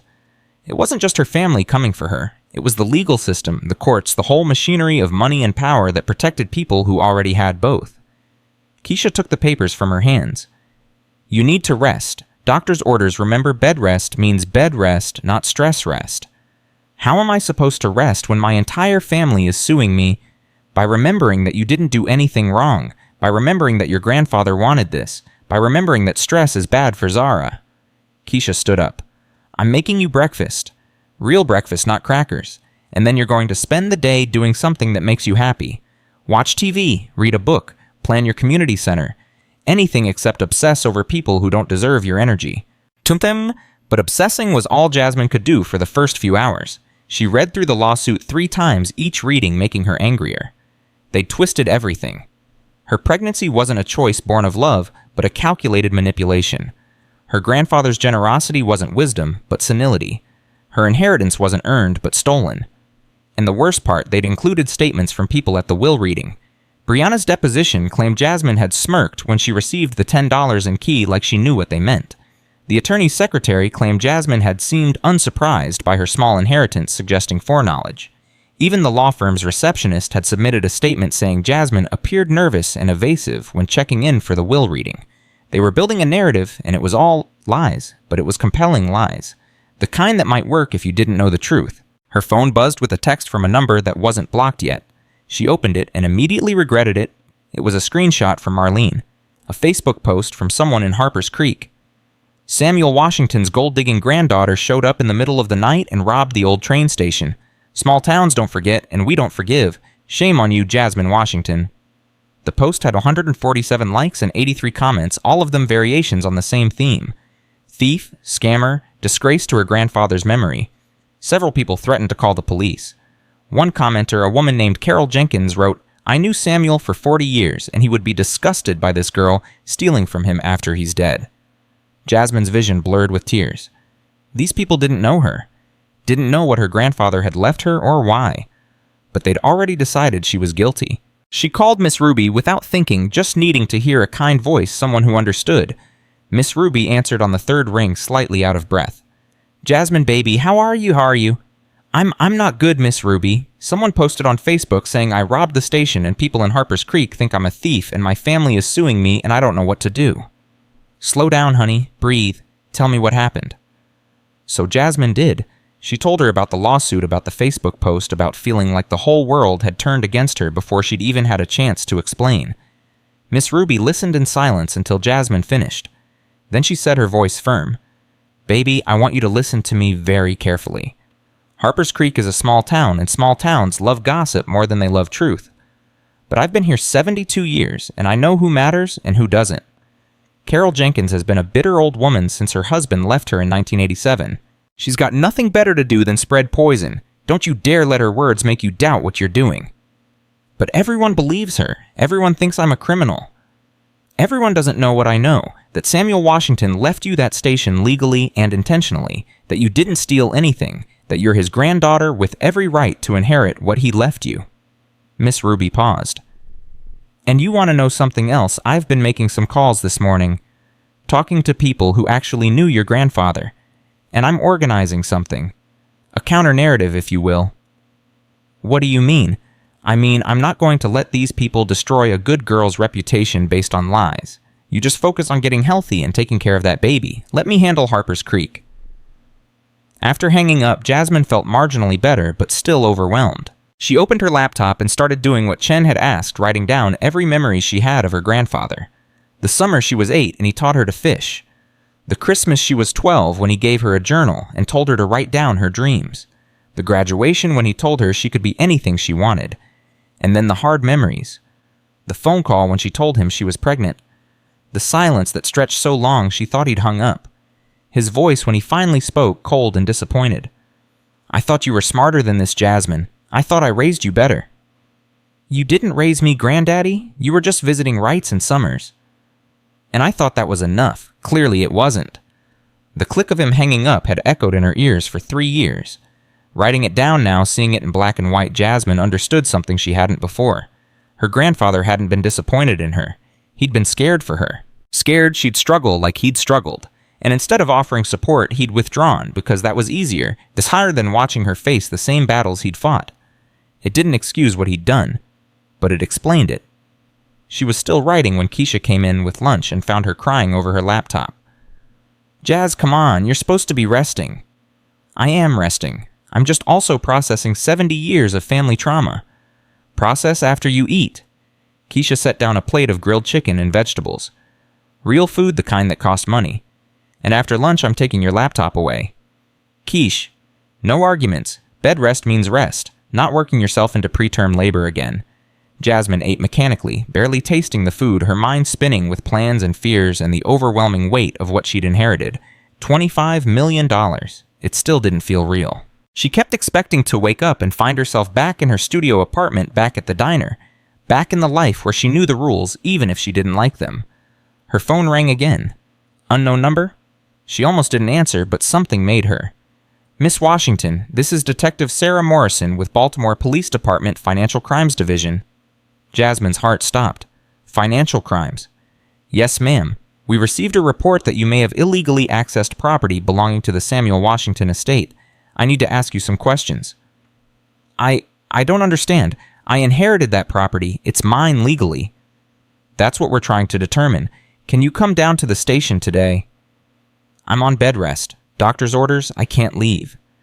Then I'll come to you. What's your address? Jasmine looked at Keisha, whose face had gone pale. I need to call my attorney first. You're welcome to have an attorney present.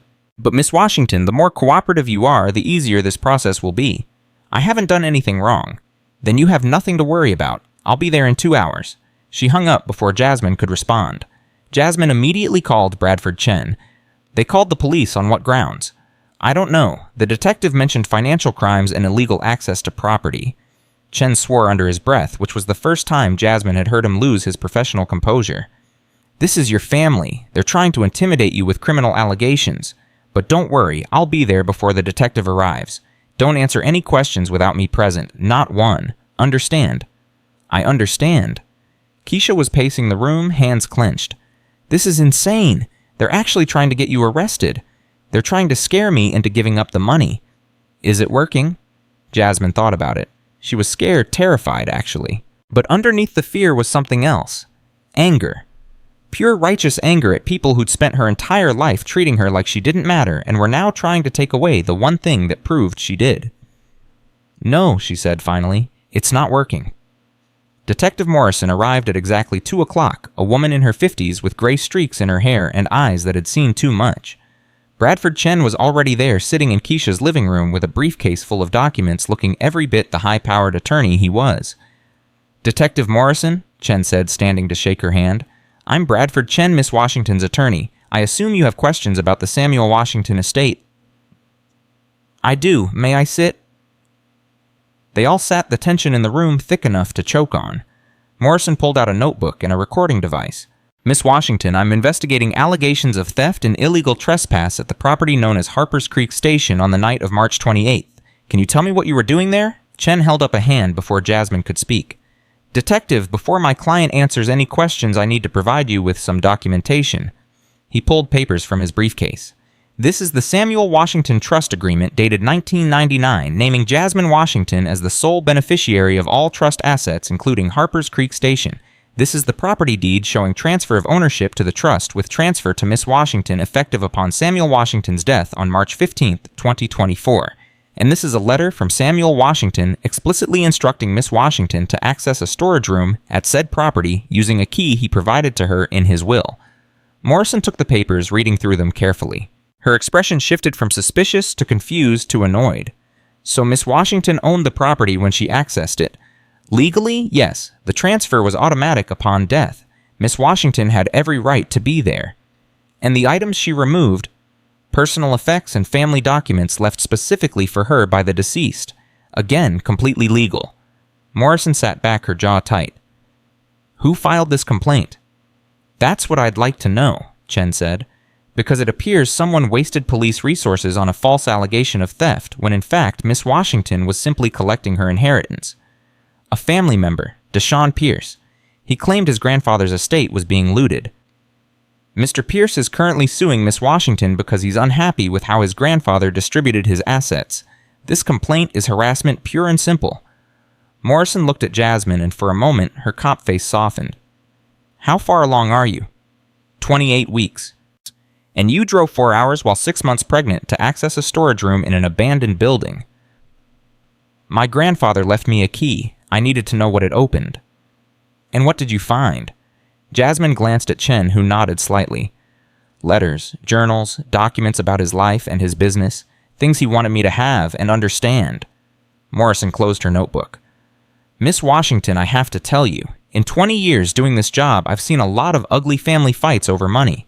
This one's shaping up to be particularly nasty. My advice, get a good lawyer, which you clearly have, and document everything. Every phone call, every text, every threat. Because people get desperate when money's involved, and desperate people do stupid things. Is that a warning, detective? It's experience. Morrison stood up. I'll file my report showing no crime was committed, but Mr. Pierce and his family seem determined to cause you trouble. Watch your back. After she left, Jasmine sat in stunned silence. They'd called the police. Actually called the police and tried to get her arrested for inheriting property that was legally hers. This is just the beginning, Chen said quietly. They're testing strategies, seeing what sticks. The criminal complaint didn't work, so they'll try something else. Probably media next.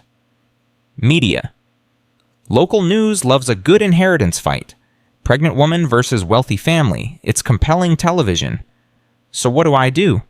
Nothing. You stay quiet, stay on bed rest, and let me handle the legal battle.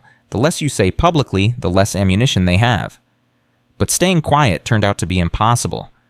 That evening, a reporter from a Baltimore news station showed up at Keisha's door, camera crew in tow. Miss Washington Tasha Williams from Channel 7 News. We're doing a story on the Samuel Washington estate dispute. Can we ask you a few questions? Keisha blocked the doorway. She's not giving interviews. Just 5 minutes. The public has a right to know what's happening with such a prominent local businessman's fortune. The public can read the court documents when they're filed. Now get off this property before I call the police.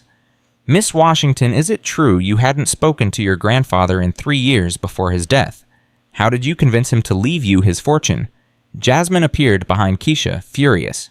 I didn't convince him of anything. He made his own choices, choices that were documented by attorneys and verified by doctors. Now leave us alone. So you admit you inherited millions?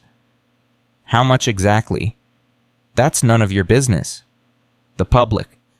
The public doesn't get a vote in how a dying man distributes his private property. He left it to me because he wanted to. End of story. She slammed the door, heart-pounding, hands shaking. Through the window, she could see the reporter doing a stand-up in front of Keisha's house, probably spinning some narrative about the secretive heiress who wouldn't talk. They're going to destroy me, Jasmine whispered. They're going to paint me as a con artist on the evening news.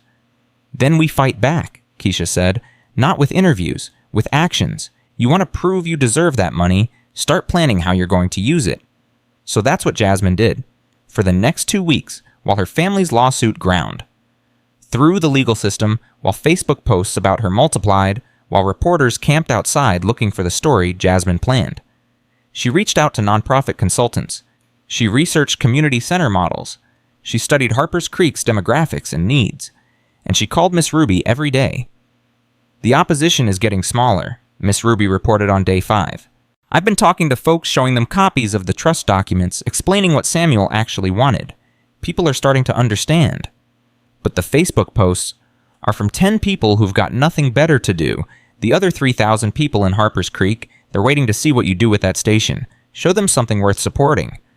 On day 12, Jasmine received an unexpected visitor. Bradford Chen called first, his voice tight with something she couldn't identify. Someone wants to meet you. I think you should take the meeting. Who? Your cousin Marcus. Jasmine's first instinct was to say no. Marcus was one of the co-plaintiffs in the lawsuit. He'd stood silently at the will reading and let everyone else do the laughing, but he hadn't defended her either. Why would I meet with someone who's suing me? Because he called me this morning and asked to be removed from the lawsuit. He says he never wanted to be part of it, that Deshawn pressured him into joining, and he wants to apologize. It's a trick. Maybe, or maybe he's genuine. Either way, I think you should hear him out, but only with me present. Marcus arrived that afternoon, a man in his early 30s wearing jeans and a t-shirt, looking nothing like the rest of the family in their designer clothes and jewelry. He sat down in Keisha's living room, hands clasped between his knees, and didn't meet Jasmine's eyes. I'm sorry, he said without preamble. I'm sorry I let them put my name on that lawsuit. I'm sorry I didn't speak up at the will reading. I'm sorry for all of it. Jasmine waited. There had to be more. There was always more. Why now? She asked finally. Because I talked to Miss Ruby.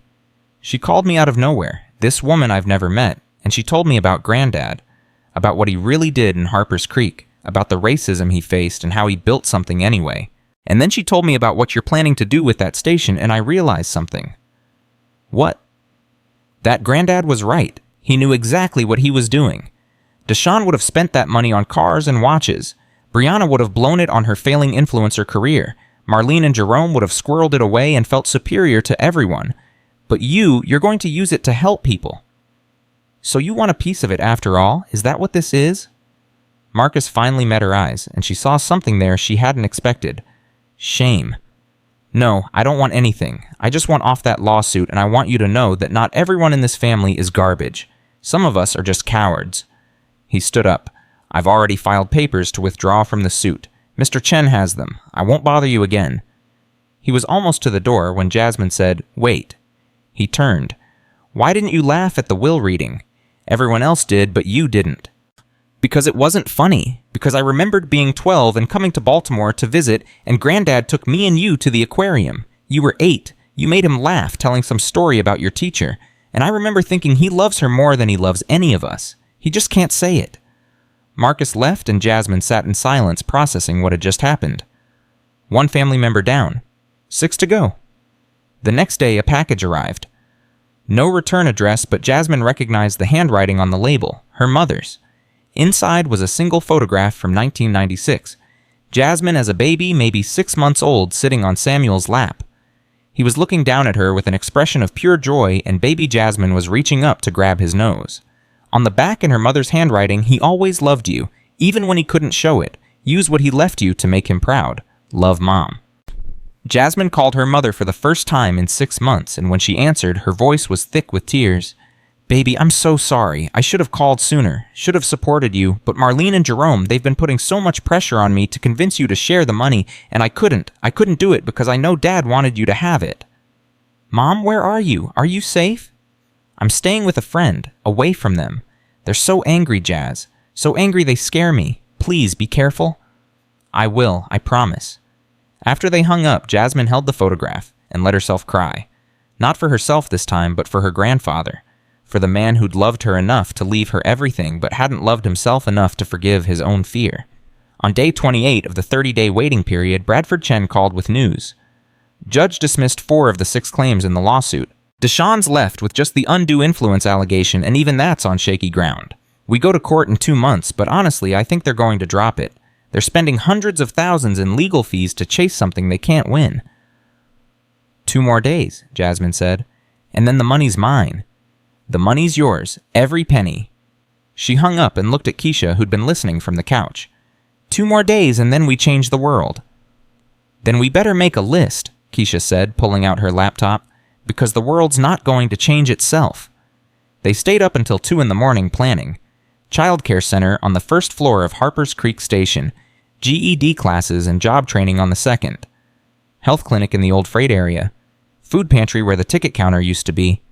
Gardens where trains used to park.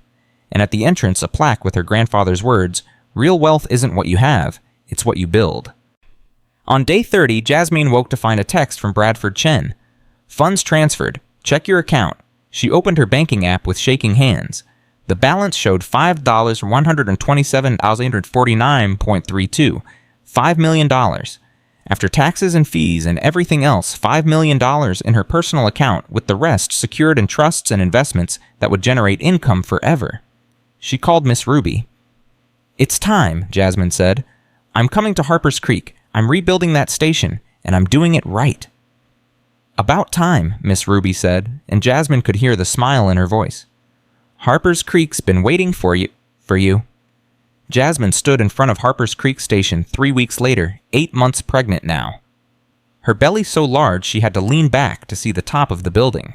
The contractor beside her, a man named David Chen, no relation to her attorney, kept shooting worried glances at her stomach like she might go into labor right there on the sidewalk. "Miss Washington, with all due respect, you should be home resting. This building's been condemned for 20 years. It's not safe for someone in your condition." "It's going to be safe for everyone in 3 months. That's the goal, right?"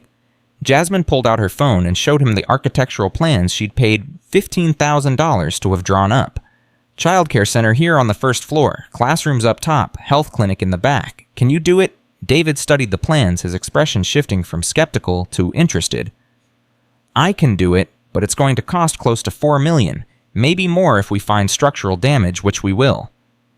"I have $4 million. I have $5 million actually, so do it right. Don't cut corners. Use good materials. Hire local people when you can. I want this building to last another 100 years. "You're serious about this?" "Dead serious." He looked at her, really looked at her, taking in her worn maternity jeans and the determination in her eyes. "All right then, let's rebuild your grandfather's station." The groundbreaking happened on a Tuesday morning in late April. Miss Ruby was there along with about 30 Harper's Creek residents who'd heard about the project and wanted to see if it was real. Jasmine stood in front of the station with a shovel that was mostly ceremonial because the real excavators were already parked and ready to go. "My grandfather built this station with $10 and a dream in 1947, she said, her voice carrying across the small crowd. "Today I'm rebuilding it with $5 million and the same dream.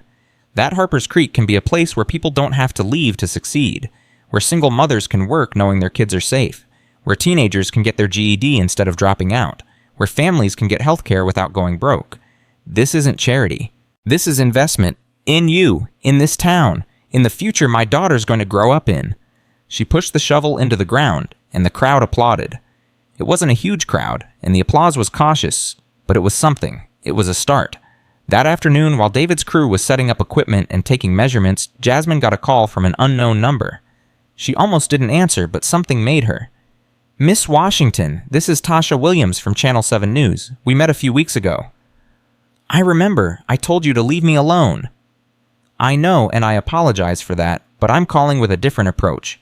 We want to do a story about the Harper's Creek project. Not an ambush piece. A real story about what you're building and why." "Why would I trust you?" "Because I did my research after our first encounter.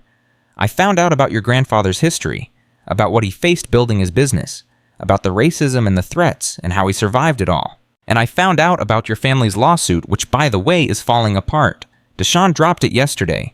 Did you know that?" Jasmine's heart jumped. "He dropped it. His attorney filed papers yesterday afternoon, something about mounting legal costs and lack of evidence. The whole thing's dead." Jasmine sat down on a nearby curb, feeling like her legs wouldn't hold her anymore. The lawsuit was over. She'd won. Or rather, the truth had won, but it felt the same. "Miss Washington, you still there?" "I'm here.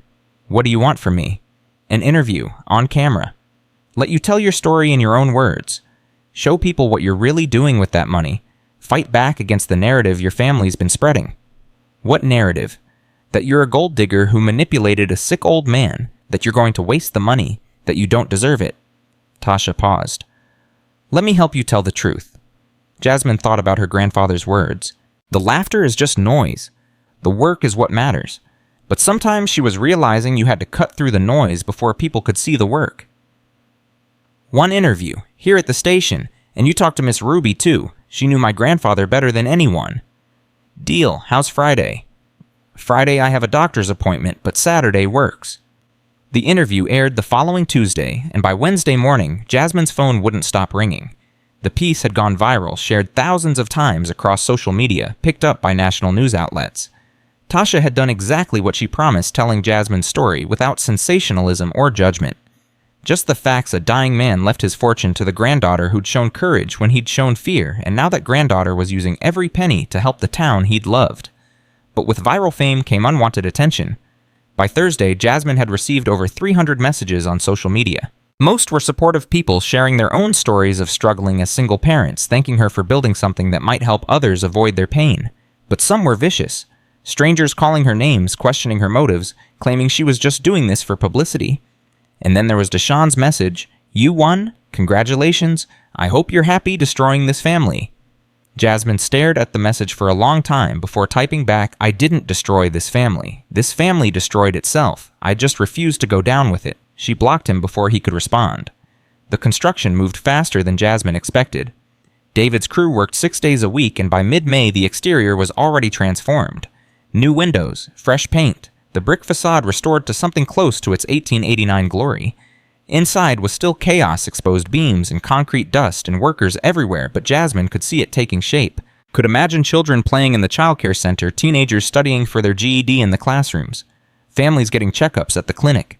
She was there almost every day, waddling around with her enormous belly, asking questions and making decisions about paint colors and floor materials, and whether the bathroom should have changing tables in both the men's and women's rooms, because yes, fathers change diapers too. "You're nesting," Keisha told her one evening when Jasmine came home covered in concrete dust for the 3rd day in a row. "Except instead of organizing baby clothes, you're organizing a community center." "I'm not nesting, I'm working." "Jazz, you're 9 months pregnant. You could go into labor any day, maybe take a break." But Jasmine couldn't take a break. Every day she didn't work. On the center was a day some single mother in Harper's Creek was struggling without childcare, some teenager was dropping out without support, some family was choosing between medicine and rent. The urgency of it consumed her. On May 28th, 2 days before her due date, Jasmine was meeting with the interior designer about paint colors for the childcare center when the first contraction hit. It wasn't like the preterm labor contractions. This was different, deeper, more insistent.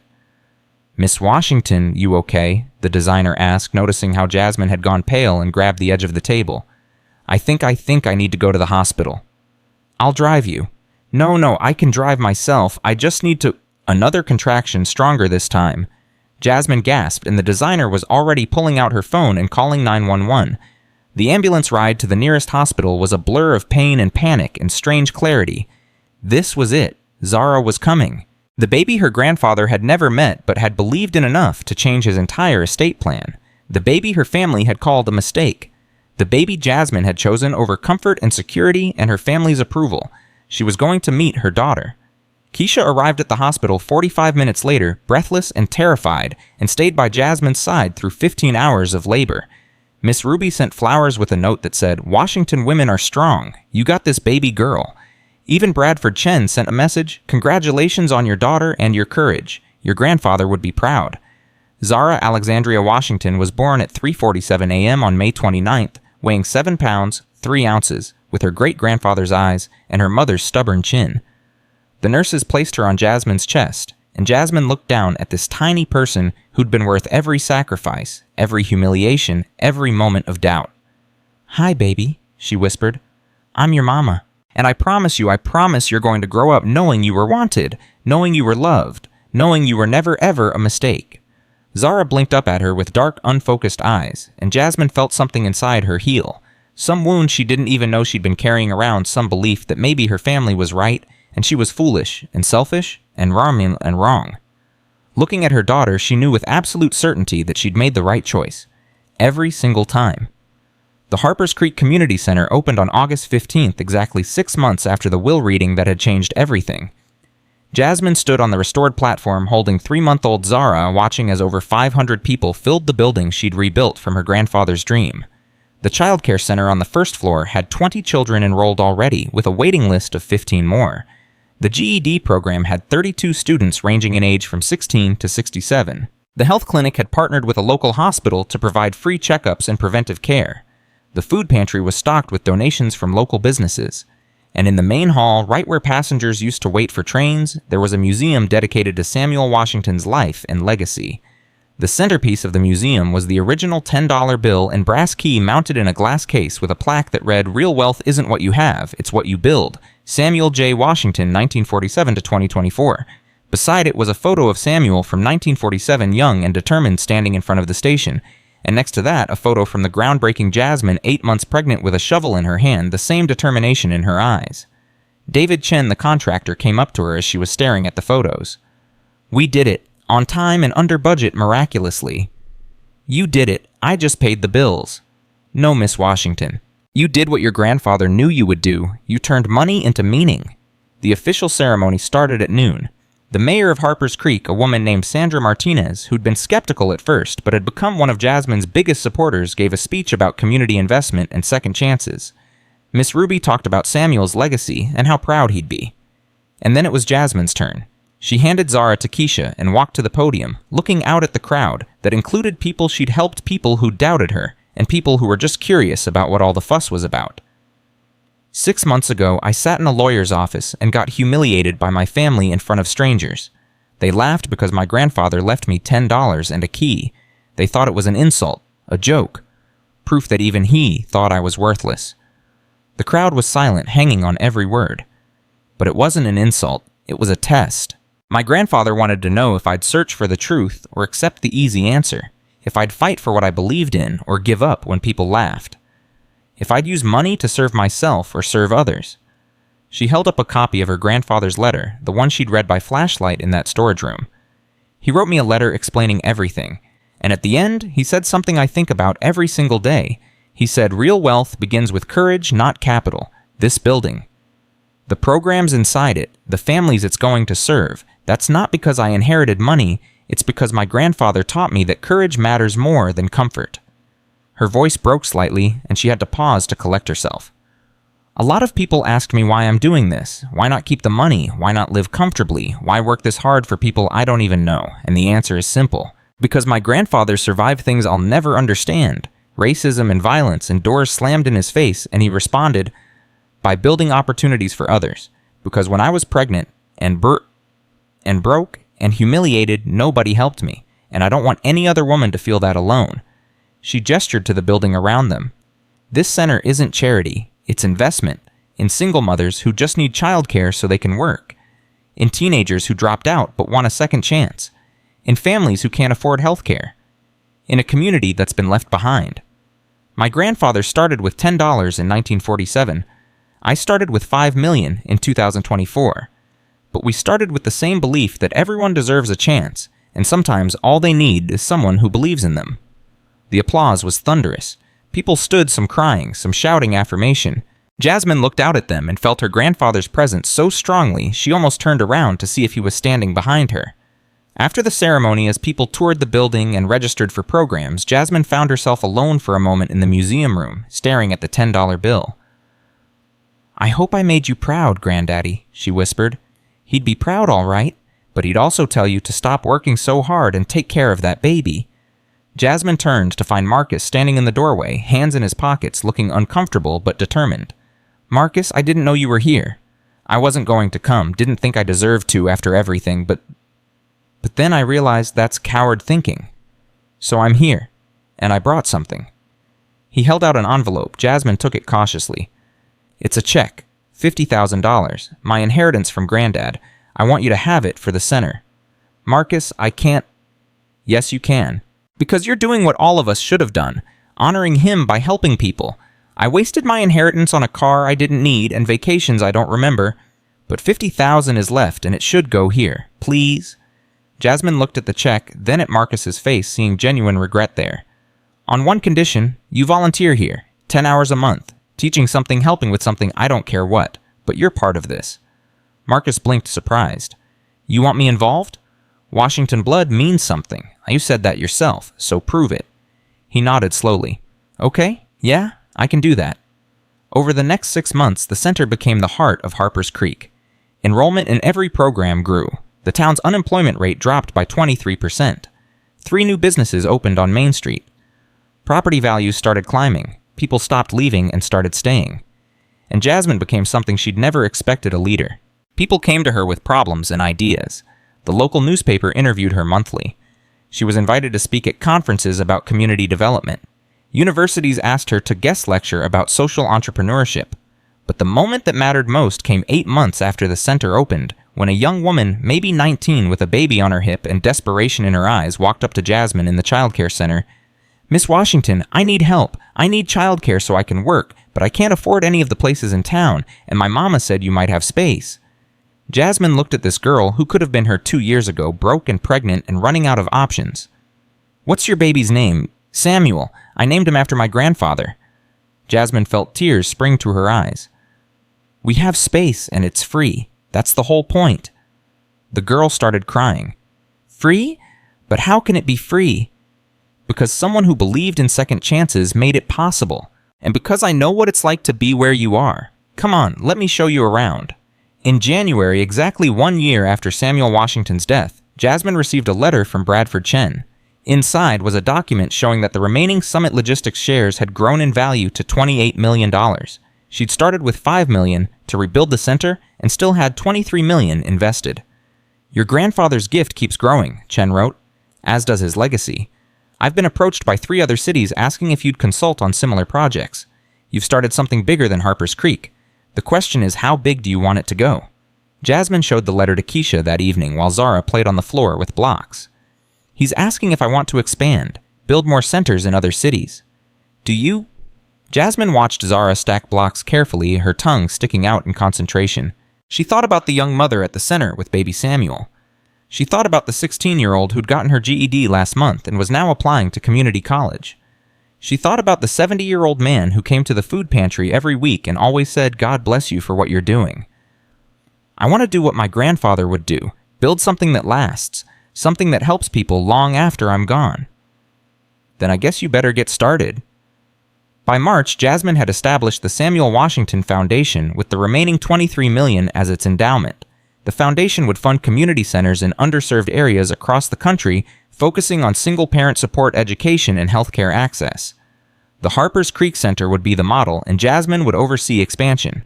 She hired Miss Ruby as the Harper's Creek Center director, paying her a salary that finally let her retire from the diner after 53 years. She hired Marcus as volunteer coordinator, and he threw himself into the work with the energy of someone trying to make up for lost time. She hired local people for every position she could, pumping money back into the Harper's Creek economy. And on March 15th, the 1-year anniversary of her grandfather's death, Jasmine stood at his grave for the first time since the funeral she hadn't been invited to. She brought Zara, now 10 months old and trying to walk, and they stood together looking at the simple headstone, "Samuel James Washington, 1933-2024, he built with courage." "Hi, Granddaddy," Jasmine said, her voice catching. "I brought someone to meet you. This is Zara, your great-granddaughter, the one you believed in even though you never met her." She sat down on the grass, settling Zara in her lap, and pulled out the journal Samuel had left for Zara. "I've been reading this to her every night. Your words, your stories, your lessons about courage and perseverance and building things that matter. She doesn't understand yet, but she will. I'm going to make sure she knows where she comes from, who you were, what you survived to give us this chance." A bird landed on the headstone, and Jasmine smiled through her tears. "The center's thriving. We're serving over 800 families a month now, and I'm starting a foundation to build more centers in other cities. I'm doing what you asked, using the money to solve problems that make me angry, making sure no single mother has to choose between working and taking care of her baby, making sure no kid has to drop out because the system failed them." Zara reached for the headstone, babbling something that might have been words or might have been baby sounds. "She's got your eyes, you know. Everyone says so, and I think she's going to have your stubbornness too. She's already trying to walk even though she keeps falling down, but she gets back up every time, just like you taught me to do." Jasmine wiped her eyes and stood up, holding Zara against her hip. "I forgave you, Granddaddy, for leaving me when I needed you, because I understand now. You were teaching me the hardest lesson, that sometimes love means letting someone struggle so they can learn they're strong enough to survive it. And I did survive. We survived, and now we're thriving."